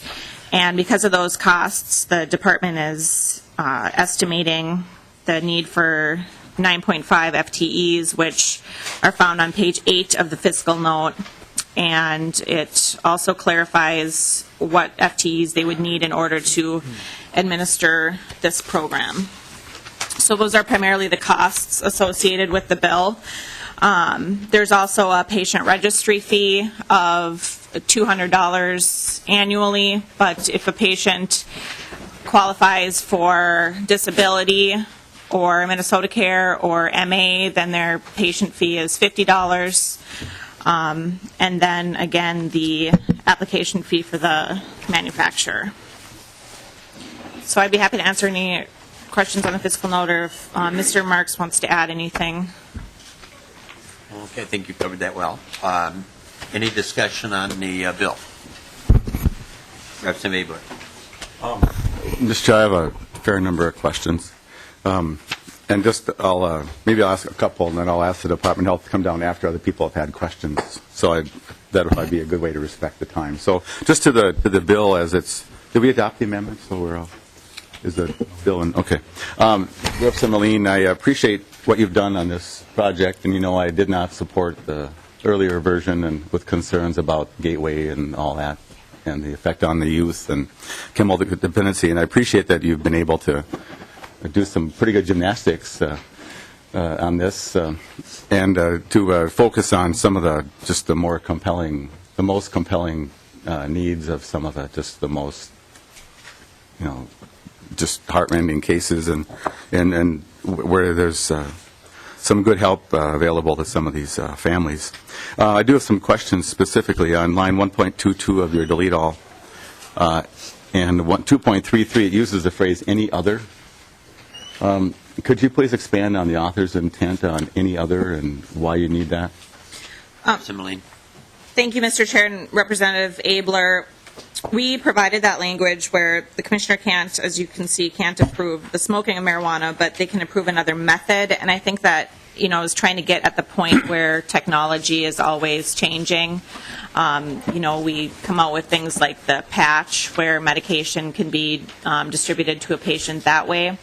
So we wanted to allow the commissioner to have a little flexibility in, down the road if we discover that there's a better way to administer medication to these patients. We do provide language, and we'll see if I can find it here, where we sort of essentially try to set it up like the sentencing guidelines model, where if the commissioner determines that he or she is going to approve another method of delivery, they have to notify legislative chairs of certain committees, and then the legislature has an opportunity to act to either stop that method of approval, or if they don't act, then it goes forward. Thank you, Mr. Chair. Representative Reiner. Well, Mr. Chair, I still have some excuse questions. me. So, if I can continue with a few questions. All right, and so there wouldn't be rulemaking then, would it, Representative Melin? It'd just be it'd be a letter from the commissioner saying we're going to do a patch or something. Mr. Chair, Representative Abler, for that portion of the bill where the commissioner has the opportunity to provide another method of delivery, that would be the model that I just described. We do also have language in the bill that if something comes up that we don't foresee when we pass legislation like this, then there's an expedited rulemaking process available to the commissioner. Okay. And that would be, rules, surrounding the manufacturer, or, like I said, something that maybe is just unforeseen.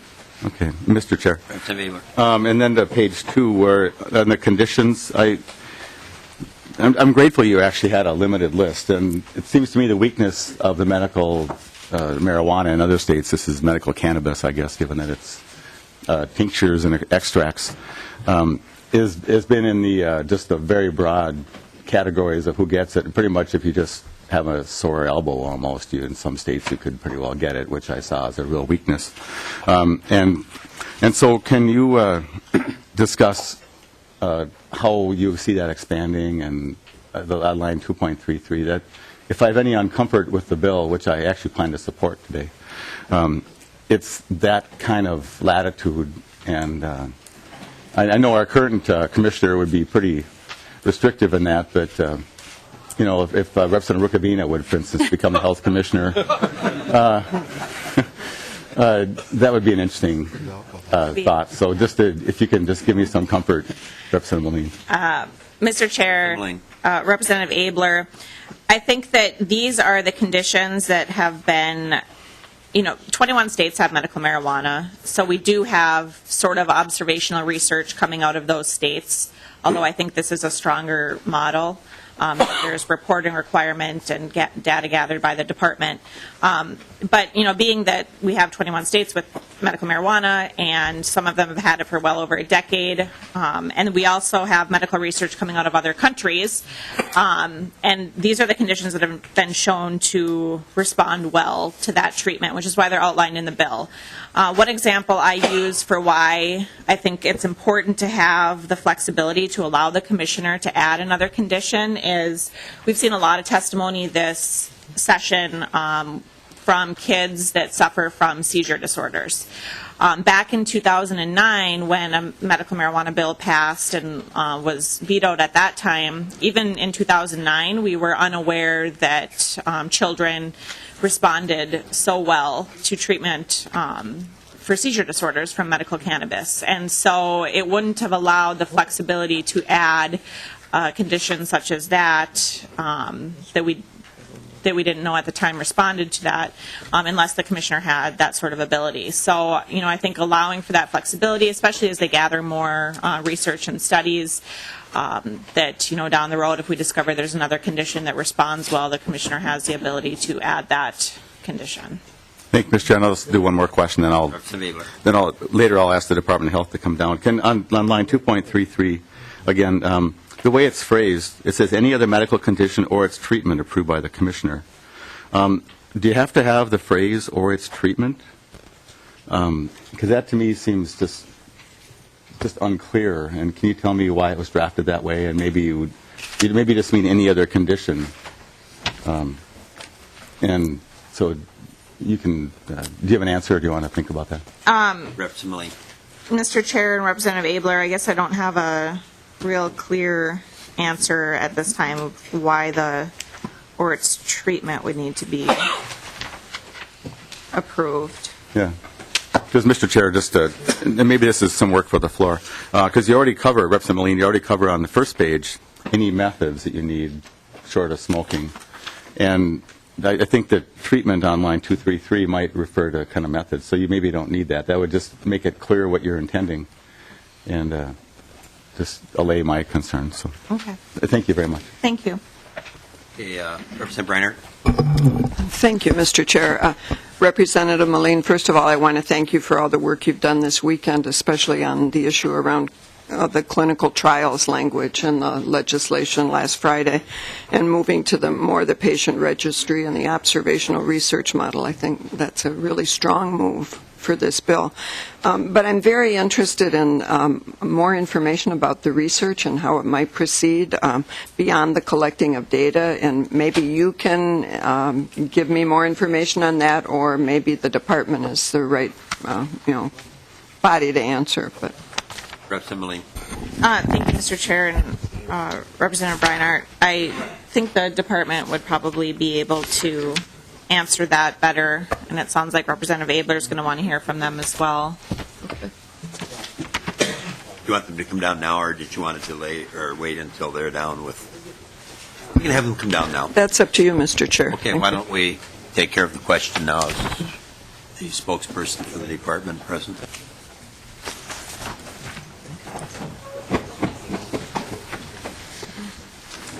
I would say, Mr. Chair, Representative Breinart, if you look on page 8, lines 8.1 to 8.30, it sort of goes through what the requirements are of the healthcare practitioner as far as reporting to the Department of Health on some of the efficacy of the medication and how patients are responding, and then I'll let the department explain what they would do with that data.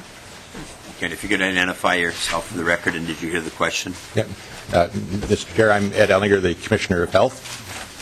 And in reflection on what we will do with these data, we're trying to put together an observational study where we can follow the patients and to see what kind of impact they've had with this treatment, and if they have any side effects, if they drop out of the program, try to find some way, in an observational way, without doing a clinical trial, to try to get some data from this program that will allow us to enhance the program or make changes in the program as we move forward.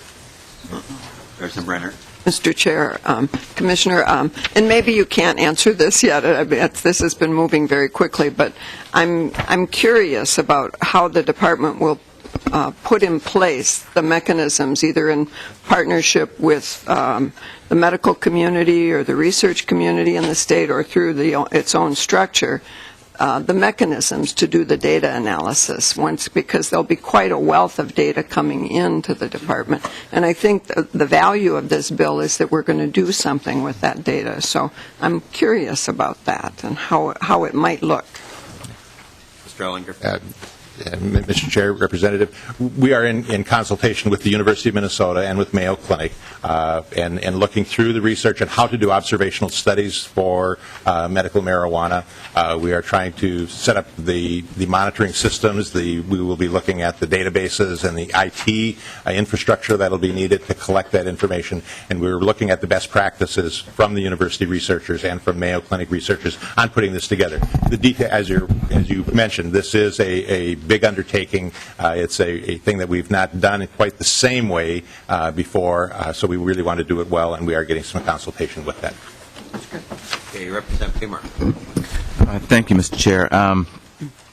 Representative Melin, I also want to applaud you for continuing to work out some of the bugs of your original bill. And two of the problems that I saw with the original bill, it seems to be remedied under the DE2, which the first one was the requirement that patients had to go to their health care practitioner to get their medicine and have the medicine done in that facility, which I think would have been a difficult thing for patients to do and unnecessary. the second one had to do with the mandatory clinical trials that we've already discussed, and I think this is a much better approach. But the third problem that I continue to have is the dispensaries, that we're only going to have one facility in the whole state of Minnesota for patients to get their medicines. And I know that law enforcement had concerns about, I think it was 55 that you had in the original bill, but part of the problem with having a bill rushed through the process like this is it doesn't get vetted into the proper committees, which we're having a hearing tonight at 5:30, I believe, a joint informational hearing of the Public Safety Committee and the Civil Law Committee. But the bill will be voted on here, so I don't think we'll be able to vote on any amendments at that hearing. But at the same time, it will allow us to propose amendments for the House floor.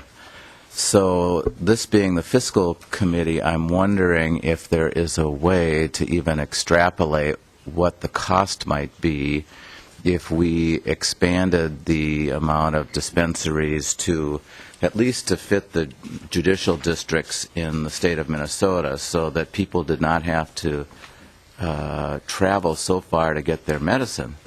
I mean, if you're going to do it in the metro, I suppose you could say, well, most people live in the metropolitan area, so it's not such a hardship, but this is a big state. So I don't even know if that's possible to even guesstimate what it would cost if we expanded to have, like, I think Representative Kahn actually came up with the word sort of satellite dispensaries that the manufacturer would have authority over to make sure that all of the security issues that the law enforcement community was raising were met. So in other words, that there would be 10 of them throughout the state. Still wouldn't make it easy for some people, but much less of an obstacle as coming down to St. Paul to get your medicine once a month. So I don't know, do you have an idea? Is that practical? Is it possible? Is this something we can have an answer to by the hearing this evening? Representative Melin. Thank you, Mr. Chair, and Representative Paymar. I can certainly work on getting a better answer by this evening. Obviously, I, being a Greater Minnesota member myself, have concerns with limiting it to one manufacturer and, the burden and responsibility that puts on patients. As far as the cost impact would go, I think it's hard to say exactly. I think, we did add the application fee that manufacturers are going to have to submit to the Department of Health. So if, we were to increase the number of manufacturers, then they would all, be subject to pay that application fee as well. We also inserted into the bill an ongoing maintenance fund so that the manufacturer, for the costs associated with the department having to regulate them, basically has to, pay the department for the costs associated with that regulation. So I'm not sure there would really be a fiscal impact if the language changed in that regard. Of course, limiting it to one manufacturer was part of, the big compromise and negotiation with public safety concerns and moving forward. So that's why it went down to one manufacturer, but, I guess I can't speak exactly on what the costs associated would be if any others were added. Mr. Chair, but what if maybe I didn't, maybe you said it and I didn't understand it. What if the manufacturer had satellite dispensaries around the state that they were responsible for? I'm assuming whether this is a for-profit manufacturer or a nonprofit, that there's going to be a significant amount of revenue from producing medical marijuana. I mean, it seems like it would pay for itself, depending on. So I'm just trying to get, since we're trying to work through the dollars here, if that is an alternative that you discussed or considered with your negotiations with the law enforcement community. Melin. Mr. Chair, Representative Paymar, I guess if we were just going to a model where there would be a couple satellite locations in other parts of the state, I don't think that would probably increase cost at all, because the manufacturer is required to pay into that ongoing maintenance fee. So, for the Department of Health inspections and regulations. So I'm not sure that satellite locations would increase the cost at all to the state, but of course I'd have to revisit that issue in light of the fact that, this is a compromised approach to limiting significantly where people can access the medical marijuana. So I can't give you an answer on whether or not that would be a possibility. I can only say that I don't think it would probably increase cost to the department to have a couple other locations. Mr. Chair, again, this is the problem with coming just to this committee, which we shouldn't even be, I guess, talking about policy. But not being able to have these negotiations and ask these questions of the appropriate people at the right committees makes this difficult. So, will you be able to get an answer to that, do you think, by this evening's hearing? Mr. Chair, Representative Paymar, I imagine since this evening's hearing is a joint informational hearing between civil law and public safety, that the stakeholders in the public safety aspect of the bill will probably be there. So I will try to touch base with them before the hearing, but my guess would be that they will be at the hearing and be able to answer your questions better than I. Very good. Representative Atkins. And thank you, Mr. Chairman. And I guess my questions, which are two, flow off of what Chairman Paymar talked about. First off is, just economics 101. If you have a single source and no competition, that drives prices up. And my question for Representative Melin, have you thought through in terms of how what I'm concerned about, you've got some folks behind me here who I think are going to be buying some of these products. What sort of price controls are you going to have in place if there's only a single source? Representative Melin. Thank you, Mr. Chair and Representative Atkins. That, too, is a concern that I have. I can say that the manufacturers that have taken a look at this language and I've spoken with and the Department of Health has spoken with happen to be nonprofits. So in that sense, I think some of the issues are addressed, or at least concerns alleviated, although, there's nothing in the bill that requires the manufacturer to be a nonprofit. I've also been in discussions with the Department of Health to possibly add a provision dealing with price gouging to make sure that the patients are not being taken advantage of in light of the fact that there is one manufacturer. And, Mr. Chairman and Representative Melin, thank you. I know, and by the way, I applaud your yeoman efforts that you have put into this all session long, and I appreciate it. And I see heads nodding around the table who share that. At this point now, I think we're talking about just making sure that we capture some of those things that before it gets too far along. But there are nonprofits in Minnesota that literally make hundreds of millions of dollars a year and pay their CEOs multiple millions of dollars each year. Right now, we have a prescription for profit taking. By having a single source with no competition driving higher prices. So I think you're right on the mark in terms of putting some provision in there to prevent price gouging or some regulatory feature, just like we do with the power company, for example, that I only get to pay Excel or buy my product electricity from Excel. So there's capacity or caps that are placed upon that to prevent that sort of price gouging from occurring. My second question is, my understanding is that other states tax medical marijuana or the sales of marijuana. There is no tax that's proposed in your bill. Is that correct? Mr. Chair, Representative Atkins, no, there's no tax on the medical marijuana. The patients are required to pay an annual fee to the Department of Health again, $200 for a patient unless the patient qualifies for disability or MA or Minnesota Care, in which their fee is $50. But other than that, there's no taxing provision. Okay. And then, Mr. Chair, just a point on with respect to that is to the extent, now going back to the first point that I made, if there is a single source, whomever it may turn out to be, if they in fact are making profits, I would just as soon out of that profit-taking use that to pay for the cost that's in this bill. I think we're talking, Mr. Chairman, just in FY15, $2.8 million. And if they stand to make a lot of money relative to being the only source for medical marijuana in Minnesota, then they perhaps ought to contribute to having that opportunity. And if not contribute, then at least keep the price down so that the folks who are in need of this medicinal use that kids having seizures and things like that, that they benefit from it. And thank you, Mr. Chairman, and thank you, Representative Melin. Okay, Representative Lewin.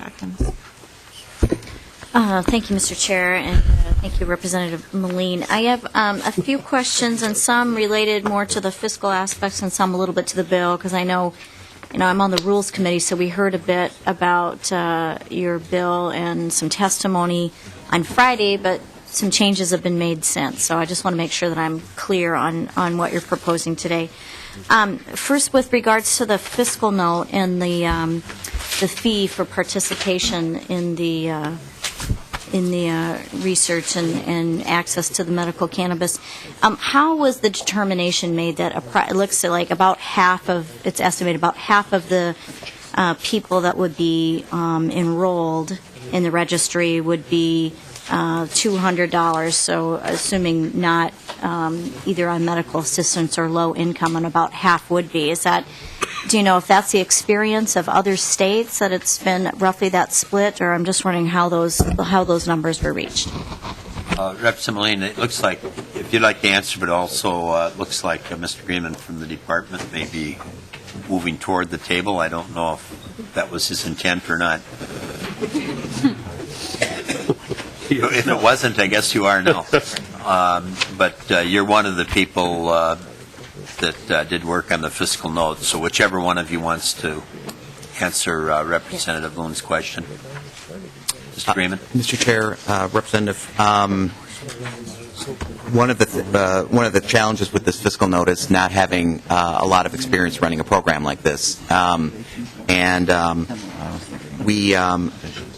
We took a look at the set of medical conditions that qualify, and we assumed that, assuming half of these folks would be in a financial situation, because a lot of these are going to affect their financial situation, we assumed that assuming half would qualify for these programs was not an unreasonable estimate to make. We didn't have a perfect way to go out and calculate what this would be, but we assumed that half was a reasonable number to assume. Yeah, thank you, Mr. Chair.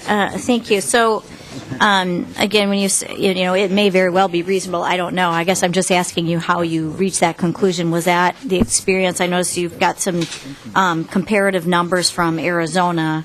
And so was that their experience? So that's based, on what that state has seen. That seemed to be a reasonable conclusion that you came to. Mr. Chair, Representative Loon, we did base a number of our assumptions on the experience in Arizona. However, one of the things that Arizona didn't provide to us, or we don't have information on, is the percentage of their population that's eligible for some of these programs. One of the issues there even would be that Arizona probably has different eligibility rules for some of the state programs than we do, so it would be difficult to compare our situation to Arizona's. Okay. Thank you. Thank you. Mr. Chair, so, and I think more to Representative Melin now with regards to the bill and the kind of following on a little bit with what Representative Atkins was asking about. But so the patients will pay their either $200 or $50 fee per annually, right, for the registry, and that money will go to the Department of Health and a revolving fund to help pay for the research and the data and et cetera. And then patients will be charged a reasonable fee and it sounds like sliding based upon patient or family income for the cannabis. Who will determine what's reasonable? And are there going to be some guidelines issued by the Department of Health in that determination? Representative Melin. Thank you, Mr. Chair and Representative Loon. I think it'll be a determination made between the manufacturer and the Department of Health, which is why we also put the expedited rulemaking in case they need to better guidance on how to determine those fees. But from my understanding, it'll be determined between the manufacturer and the Department of Health. And again, they do have that sliding fee option. Mr. Chair, thank you, Representative Melin. So just to clarify and make sure I'm understanding, there will be sort of a presentation of a fee scale that the department will have to approve from the manufacturer. Is that correct?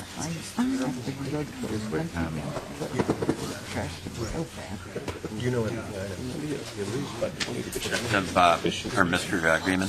Mr. Chair, Dave Greenman again from the Health Department. I believe the language does say that one of the factors we consider when we are selecting a manufacturer is the price, the projected prices that they would be charging. I would also add that we would, one thing that's in the fiscal note is a contract with an audit firm to take a look at their prices to make sure that they are reasonable. Thank you, Mr. Chair, and thank you. I appreciate that. And then, lastly, more on the fiscal, and then I have a couple of other questions. Will the manufacturer that's selected, and obviously the fee, we just discussed that. Will there be any other, other than the registry, any other flow of money, whether it be an assessment on the manufacturer or any of the taxes that they will pay as a business? It's my understanding that if they're a for-profit business, they'll be taxed like any other business. Is that correct, Representative Melin? Representative Melin.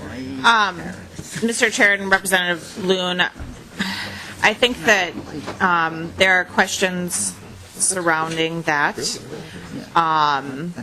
I know that the federal government recently lifted some restrictions as far as taxation and how medical cannabis or cannabis is regulated, because of course, we're in the delicate place here balancing federal law and state law.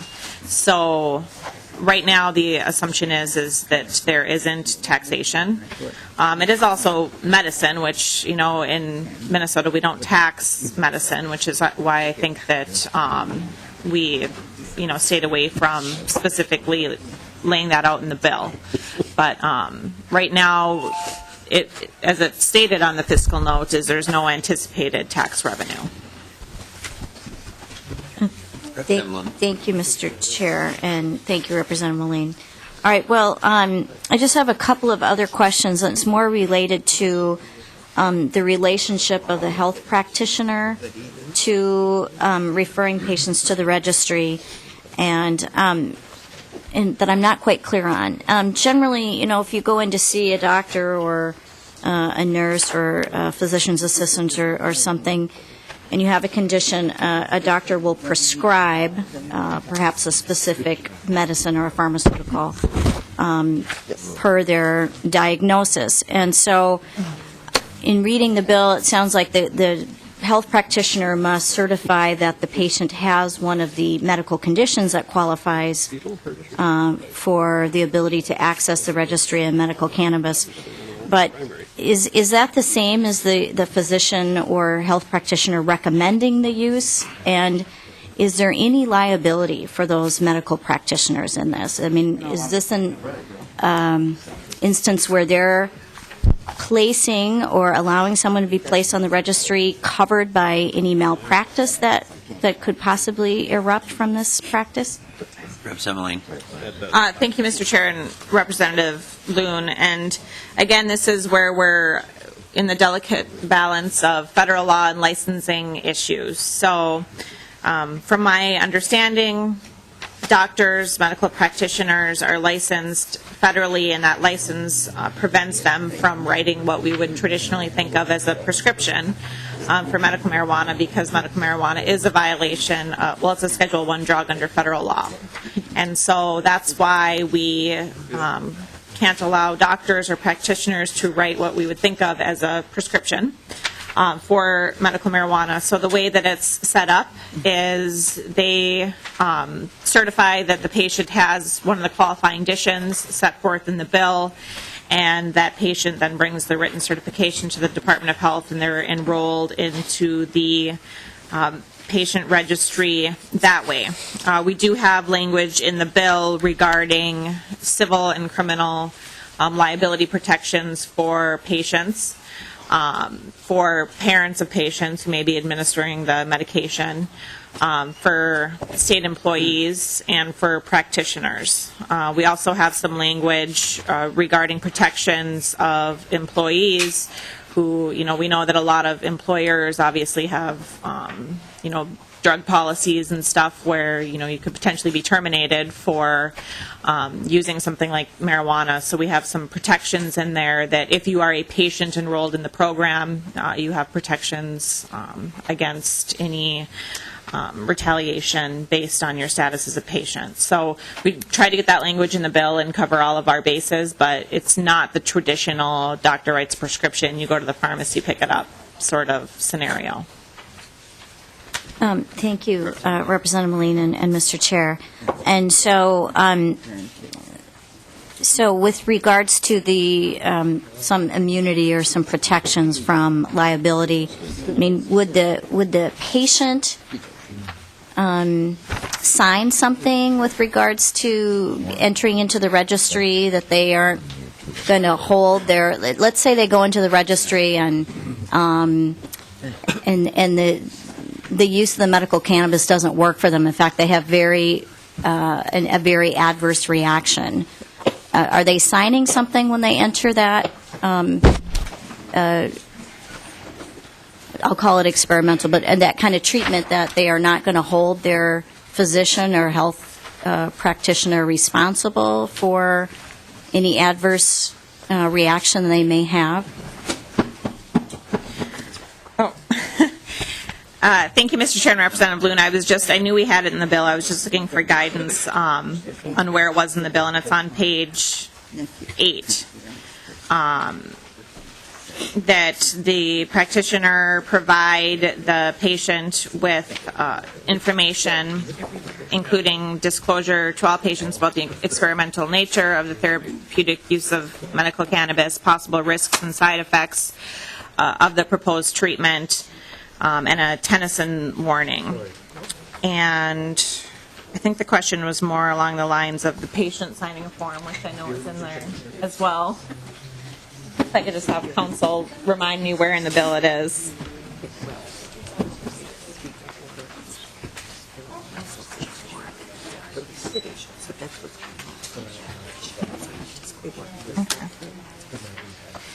And Mr. Chair, Representative Loon, on page 6, beginning on line 6.24, regards the Department of Health developing a disclosure form that would be signed by the patient. A statement notwithstanding any law to the contrary, that the Commissioner of Health or an employee of the state agency may not be held civilly or criminally liable for any injury, loss of property, personal injury, or death caused by act or omission while acting within the scope of the office of or employment under this section. Patient's acknowledgement that enrollment in a patient registry program is conditional on the patient's agreement to meet all the requirement. So, yeah, we provide language that the patient has to sign a form, and also the practitioner has to notify the patient of the potential risks. Representative Lund, I want to respect your line of questioning, but we have 8 other people on the list, so just as a heads up. Representative Lund. Thank you, Mr. Chair, and I was just going to offer that I have one last question, and I appreciate your latitude on this. Just want to give others a chance. Absolutely. So thank you, Representative Melin. And just on that, I appreciate you pointing that to me. I just have a concern that doesn't appear to be specifically something that protects the doctor or the medical professional. There is protection for Department of Health and some of the researchers, but I'll go back and take another look at that. But just lastly, a question on the observational research, and I'm glad you've kind of renamed this because from Rules Committee, it's not really a clinical trial as one would traditionally think of it.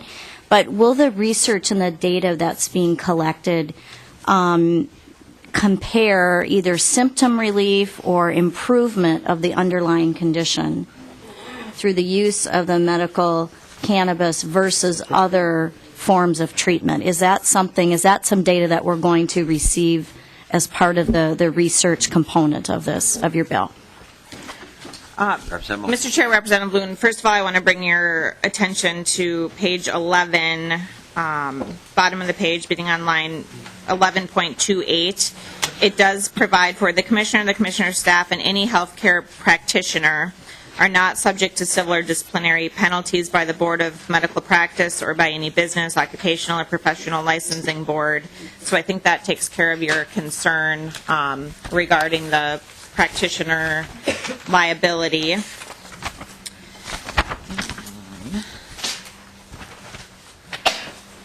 And then regarding the reports that go from the practitioner to the Department of Health on page 8, lines 8.23 to 8.25, report health records of the patient through ongoing treatment of the patient to the commissioner in a manner determined by the Commissioner of Health. So, I think the Health Department, obviously, the goal and intent of this bill is to look at the efficacy of the treatment and how they're responding to it and what other medications they're on and how those interact with the treatment.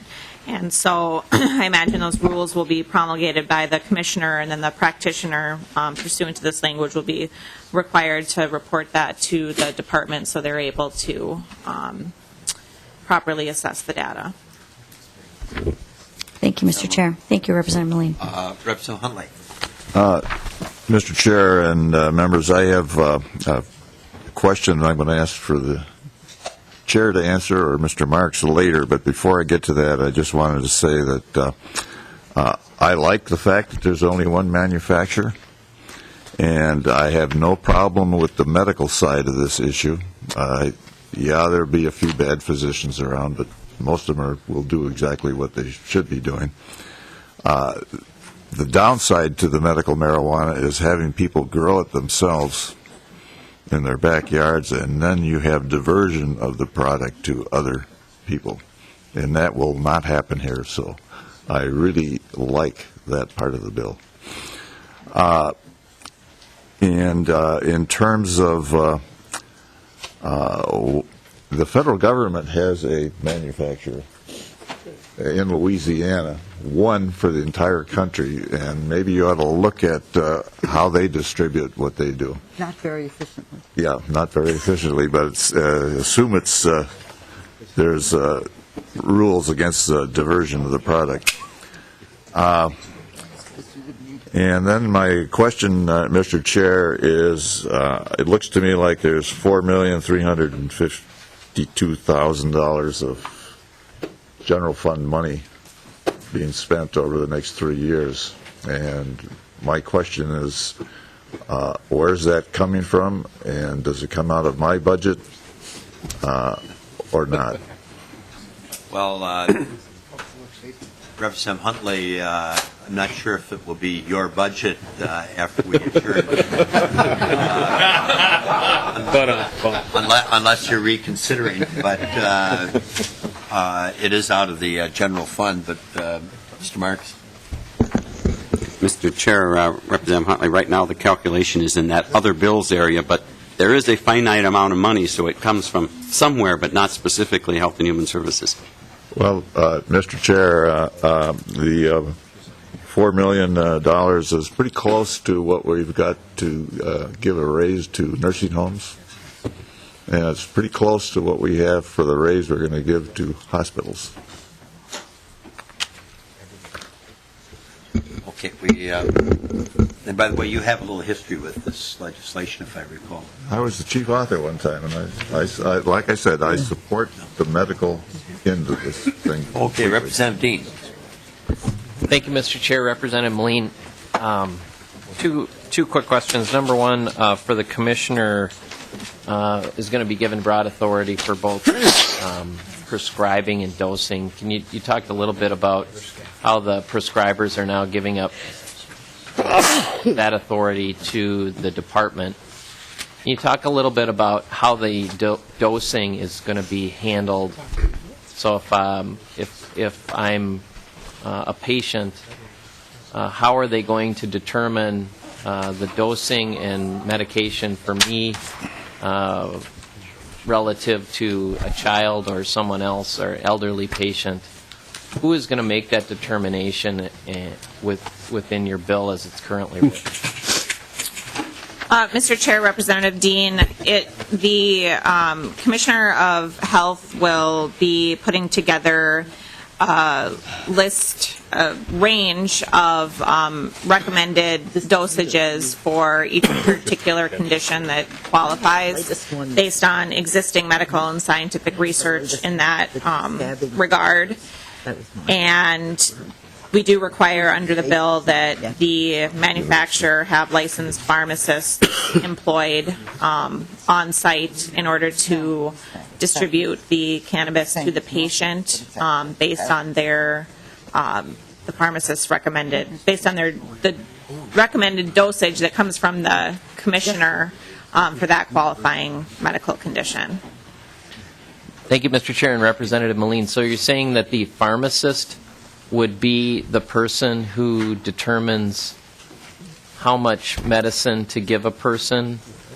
There would be a state licensed pharmacist that would work for that would determine that, or would somebody who works, either the commissioner or someone works for the commissioner, determine dosing for individual patients? Representative Melin. Mr. Chair, Representative Dean, the way that the bill is set up is the commissioner sets a range of dosages that is determined to be beneficial for that qualifying medical condition. You'd actually be surprised, I think, on how much literature there actually already is regarding dosages for different medical conditions. In fact, if you go to the website of the Mayo Clinic, they have an extensive webpage on the recommended dosages for each qualifying condition. So there actually is already a lot of literature that exists currently. So the commissioner sets the range, and then the pharmacist distributes for each individual patient based on that range set by the commissioner. Thank you, Mr. Chair. And finally and quickly, just looking at the dollars and cents within the bill, you brought up Medicaid, Medicare, and our state and federal programs that people are eligible for, and you look at that in determining how you charge. Would this be covered under any state program as medicine and reimbursed through any of our programs? And how do you put up a wall? I'm assuming you cannot mix dollars that are going for this with any federal dollars because of the legalities within that. So how do you create separation between those funding streams if we have any mixture of federal dollars within that? Representative Melin. Thank you, Mr. Chair and Representative Dean. We do have on page 7, lines 7.31 to 7.34. Nothing in this section requires the medical assistance and Minnesota Care programs to reimburse an enrollee or provider for the costs associated with the medical use of cannabis. So patients who are on Minnesota Care or MA are allowed to have that lower patient registry fee, but we specify that MA and Minnesota Care cannot reimburse them for the costs associated with it, just as nobody's health insurance covers the cost of medical cannabis. It covers you going to the doctor and being treated for your condition, but it doesn't cover the cost of the medicine. Thank you, Mr. Chair, and I just wanted to clarify that this is all general fund dollars then that are going to be used for this purpose. And Mr. Chair, Representative Dean, the general fund dollars are going to the Department of Health. So there's no taxpayer money that goes to the manufacturer or to offset costs of the medicine or anything like that. It goes to the Department of Health to regulate this program. Thank you, Mr. Chair. Representative Melin. Representative Dittmer. Thank you, Mr. Chair, and Representative Melin. I had a couple of my questions were already answered when Representative Loon asked her questions, and now Representative Dean regarding dosage. But Representative Huntley brought up an important point that I had a question for, too, is on page 8, your manufacturer medical cannabis duties, 8.34, all cultivation, harvesting, and manufacturing and packing of cannabis must take place in an enclosed locked facility at a physical address provided by the Commissioner during the registration process. Now, would this physical address be in Minnesota? Would it be in another state? Will it be in another country? Where will this medication be manufactured? Representative Melin. Mr. Chair, Representative Dittmer, it would be in Minnesota. So under federal law, it's very important that the manufacturing happen in state. You can't cross state lines. I often get asked that question because there are 21 states that with medical marijuana, and so I often get asked, well, why can't we just bring the medicine to Minnesota? And obviously that would really simplify things, because then I probably wouldn't be sitting here today in front of you with a bill. But the fact of the matter is it has to be manufactured in Minnesota. So that's the intent of the language regarding the manufacturer. Mr. Chair and Representative Melin, will the different manufacturers be coming to put bids in, or how will the Commissioner decide which manufacturer to choose? Which for the harvesting and the packing of the cannabis. Mr. Chair and Representative Dittmer, yes, there will be a process where varying manufacturers will be able to put in a bid with the Commissioner for approval of that manufacturer in the state. And we do require that the manufacturer look at a number of things when determining who the manufacturer will be. On page 3, the requirements that the Commissioner has to look at when determining who the manufacturer will be. I'm sorry, it's really on the top of page 4. Bottom of page 3 and the top of page 4.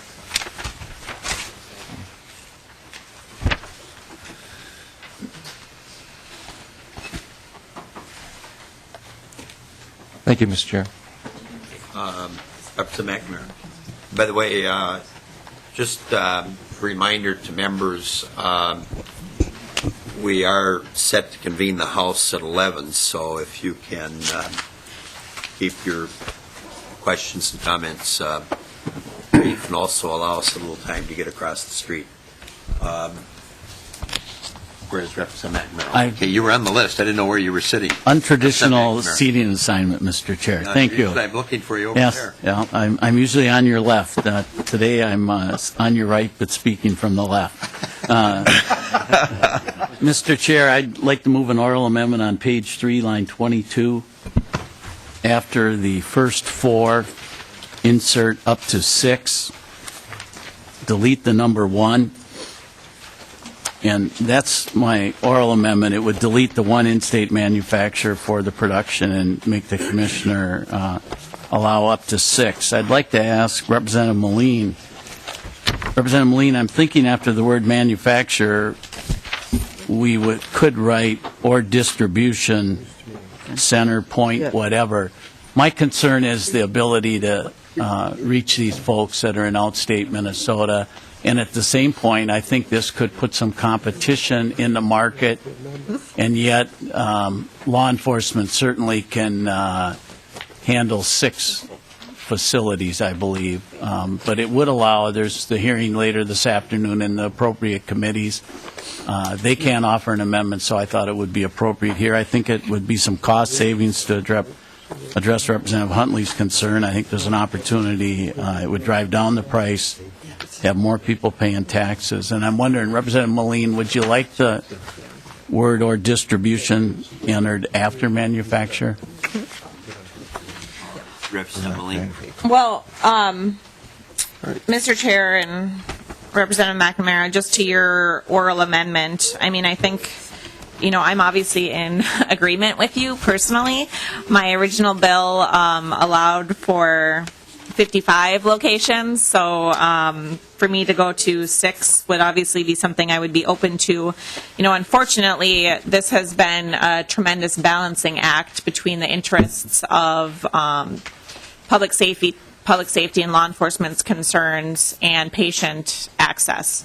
And right now, law enforcement is neutral on the bill, which is, I believe, a necessity in order to getting something passed into law this session. They are neutral on the bill under the assumption of there being one manufacturer. Now, perhaps you and I can meet with them before the floor session to see if there is any flexibility there. I do think competition is important. I do have concerns with what the costs are going to be to patients, and I think that perhaps you and I can meet with them before the floor session to see if doing something such as your approach to allow for more manufacturers or more locations would change their position on the bill. I'd be happy to have that meeting with you, but at this time I can't accept your amendment only because I don't know how that would change their position on the bill. Representative McNamara. Thank you, Mr. Chair. I guess I would like to add after manufacturer or distributor, excuse me. And if Mr. Sullivan could read it, and Representative Melin, when I get done, I understand that you may need to be neutral on this amendment because you're trying to do the balancing. I think you actually had a better bill a while back, and I believe that my solution would be something that law enforcement certainly could accept. And you'll get an opportunity later today in Representative Paymar's and I think Representative Atkins' committee, if I'm not mistaken. I think it's Representative Lesh. Representative Lesh and Representative Paymar. So you'll have one lawyer and one non-lawyer, and you're a lawyer, so you'll have all the law enforcement there, and that's a more appropriate place to take the testimony. But I think it's a better thing if we don't make it only one and make somebody from Roseau, Minnesota have to figure out a way of loading up their young child or their spouse or something that's suffering from cancer and bring them down. I think it would be a much better way, and I'm hoping you can just be neutral and let this go on a voice vote. And if law enforcement says absolutely no, we can work with them. But I think we should stick a little stronger to where we were. And I appreciate all your work, but Mr. Chair, I guess if Mr. Sullivan, I know you're trying to get a lot done, if he wants to reread it and just an opportunity for a voice vote, I'd like, Mr. Chair. Mr. Sullivan. Mr. Chair and members, the amendment would be on page 3 of the DE2. On line 22, delete 1 and insert up to 6, and delete manufacturer and insert manufacturers or distributors. Okay, does everybody understand the amendment? Is there any discussion? Representative Briner. Thank you, Mr. Chair. Well, I'd like to speak against the amendment. First of all, I want to ask the bill's author, is this bill silent on the issue of distribution? Because this says one manufacturer, but is there anything in the bill that describes or narrows the methods of distribution? Representative Melin. Chair Carlson and Representative Briner, I think that the assumption is that it's one location. The location has to be verified by the commissioner, the physical location of the manufacturer. And, I think that the language would probably limit it to one location. Okay. Mr. Chair, Representative Melin, I guess I'd say my reading doesn't indicate to me that the issue of distribution is addressed at all.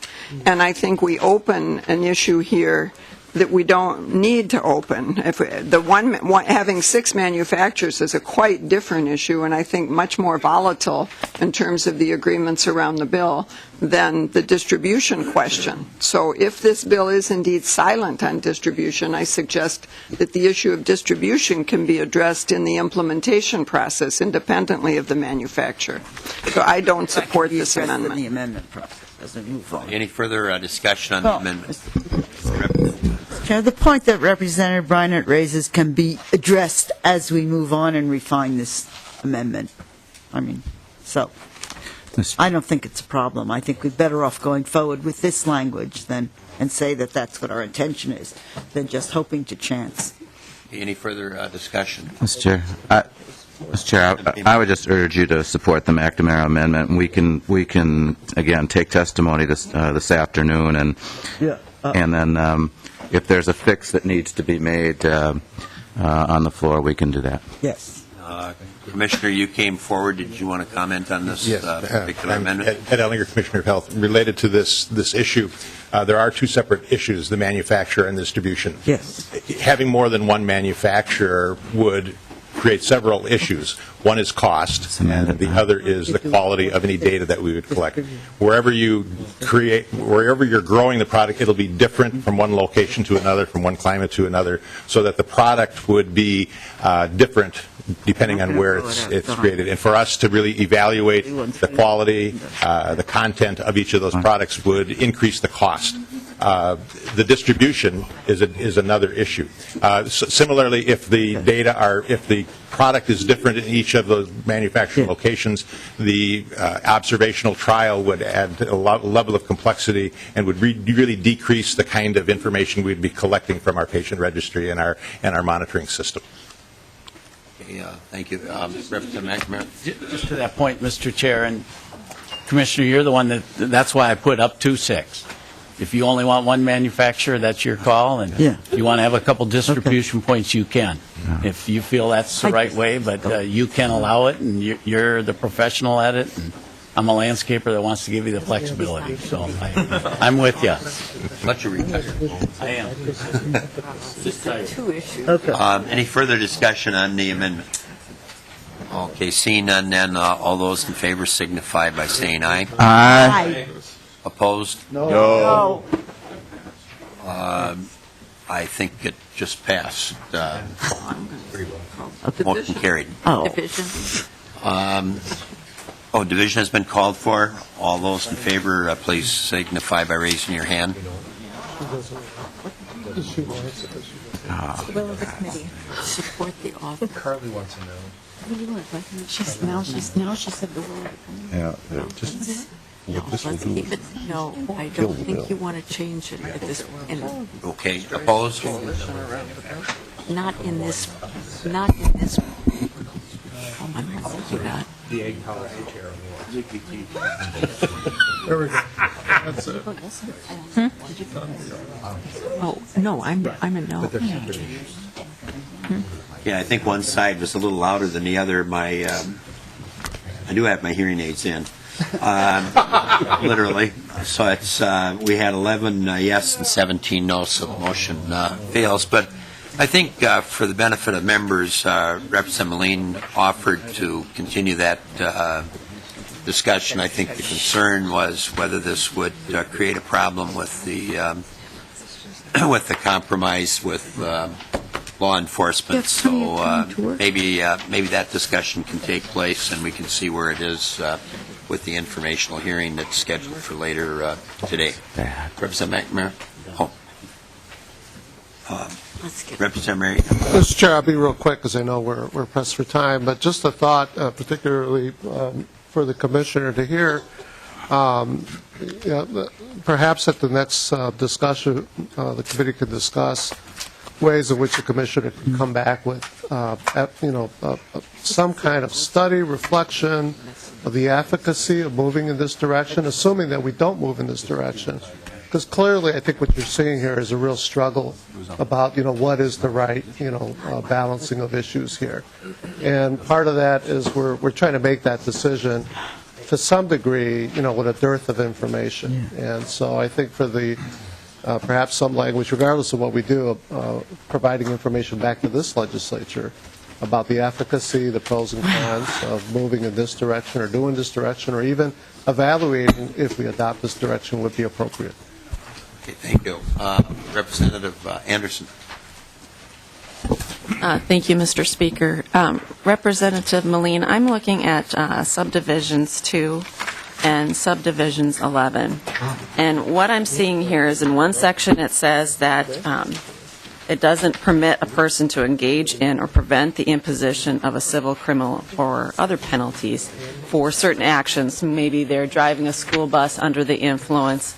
Maybe they are working in a correctional facility with a weapon within their possession and they are under the influence, and so forth. But then when you also look at subdivision 11 on, let's see here, on page 11, so you go from page 2 to page 11, then it gives certain protections for the folks that says, for these purposes, they are not violating for having use or possession of marijuana, and if they're part of the registry program, and it gives them an exemption, essentially. So as I see these two subdivisions, they're basically canceling them out. So can you tell me how you rectify this, and does this really mean then a person could be operating a school bus under the influence, provided that they're part of the registry, provided that they've met all those other hoops that are part of subdivision 11? Representative Melin.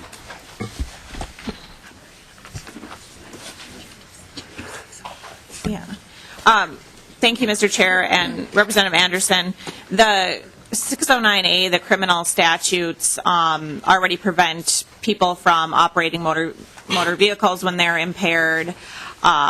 None of that would change under this bill. It's just like any prescription medication you have. If you're prescribed to have OxyContin or something, perhaps your doctor wrote you that prescription and legally you're able to take it, but that doesn't mean that you can be impaired and get behind the wheel.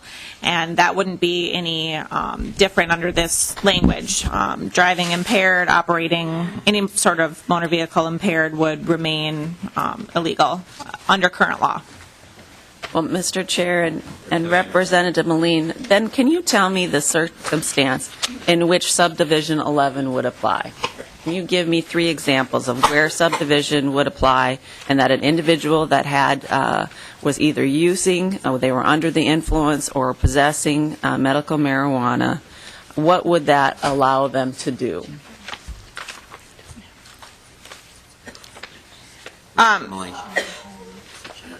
Yeah, Mr. Chair and Representative Anderson, Chapter 152 goes to possession rather than use. So under our current drug enforcement laws, it's the possession that's the criminal activity. So this provides the protections for the possession of the medical cannabis by the patient or the parent of the patient who's administering the medication or the manufacturer. So that's why the word possession is used, because under our current drug enforcement laws, it's the possession that's the criminal activity as opposed to the use. Mr. Chair and Representative Melin, but that's where I'm coming into I'm trying to ask you to help me through this, though, because your language doesn't just say possession. It also says use. It also says protection for, the title of the subdivision 11 says protections for registry program participation, criminal and civil. So then I'm assuming that if this individual had use or possession, that they would be off the hook, provided as long as they're part of the registry program. And if you don't have the answer right now, if you can have your staff talk to me offline, that would be fine. Well, Mr. Chair, Representative Anderson, that's only under Chapter 152. So again, the use under 609A, the criminal statutes, if you were still impaired because you were using, that would still be a criminal violation. But for the purposes of the drug enforcement statutes, you would be immune, protected from liability. So, Mr. Chair and Representative Melin, so if you can give me some examples, you don't have to do this right now, but if you can give me 3 examples of where they could be impaired, and that this would protect them from that. And you can do that later on, because I do have one more question, too, that I wanted to know. And this maybe is not something that you can answer, but perhaps the Department of the Commissioner can answer this question. Earlier, you had talked about the dosage. Representative Dean had mentioned we understand that the Commissioner now is going to be the one that will determine the dosages rather than a physician.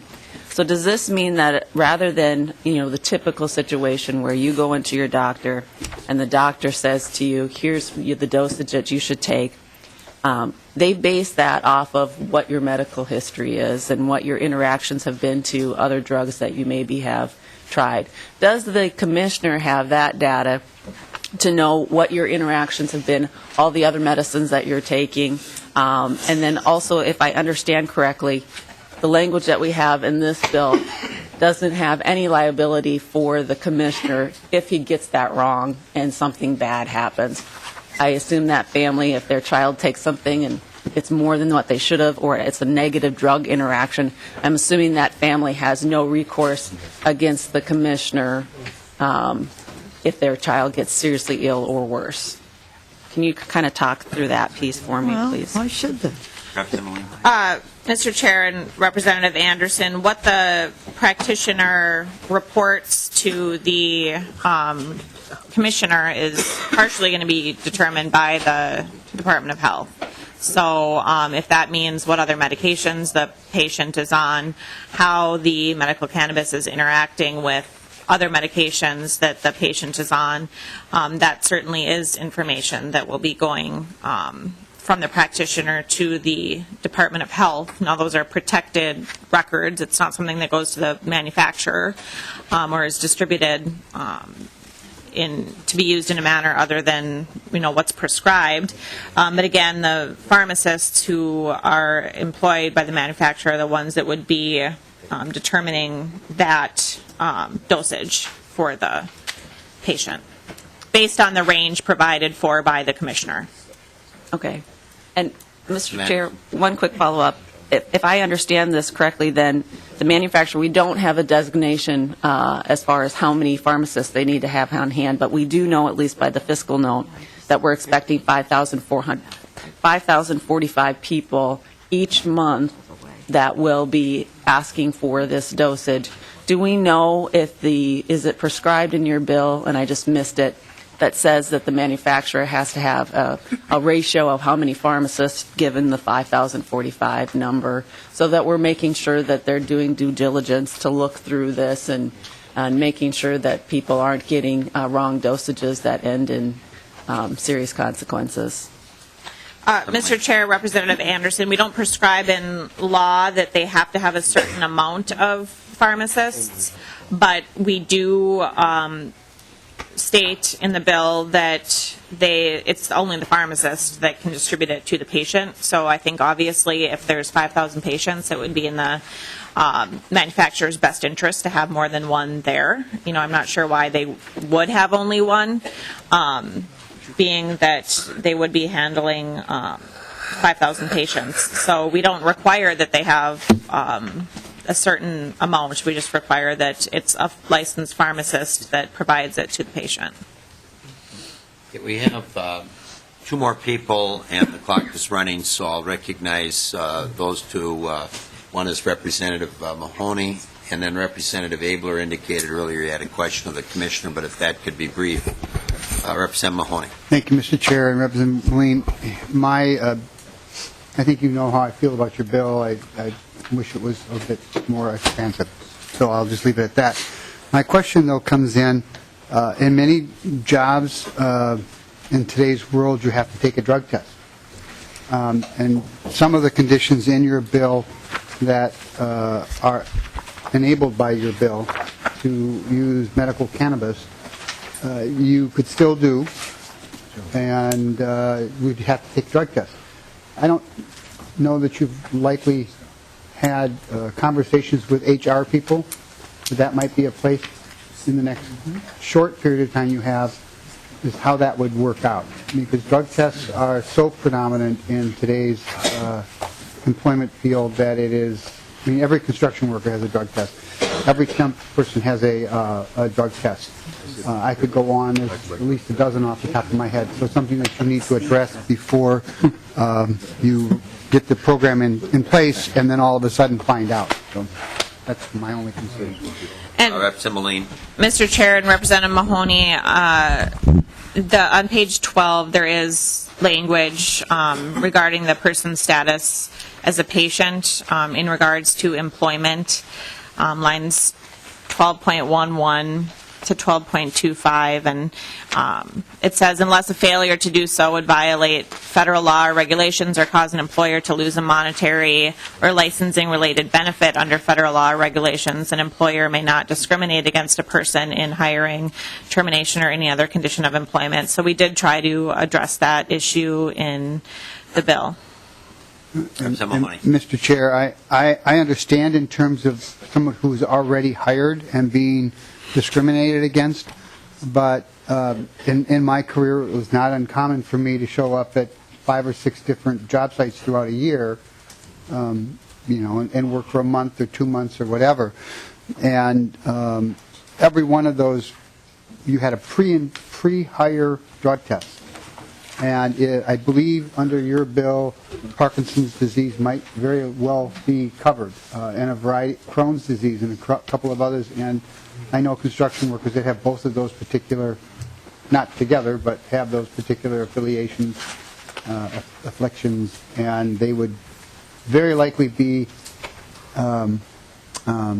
screened out. So I don't think it's a reason to hold up your bill. I just think it's a reason that people need to think about in the background.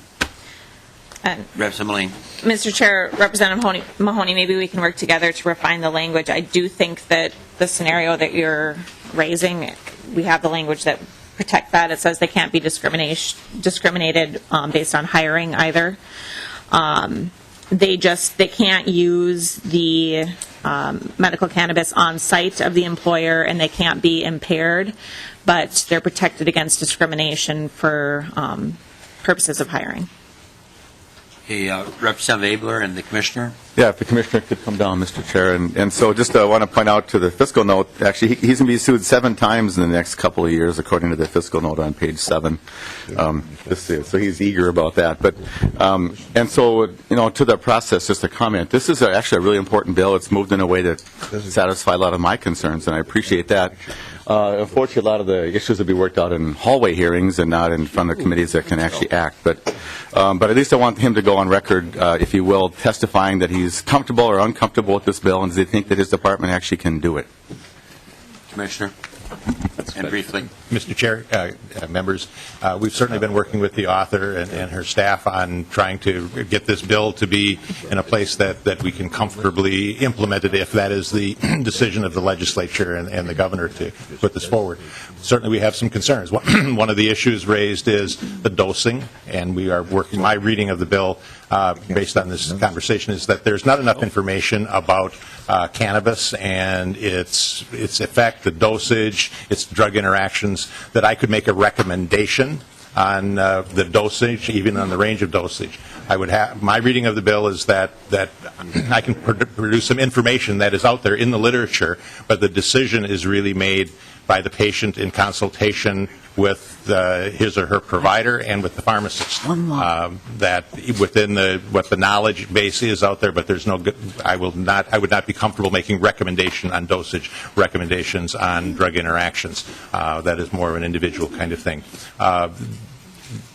With that kind of proviso, I think there are some concerns with the physician, and I think the Medical Association may have some concerns that they may want to address about what an individual provider can do and what concerns there.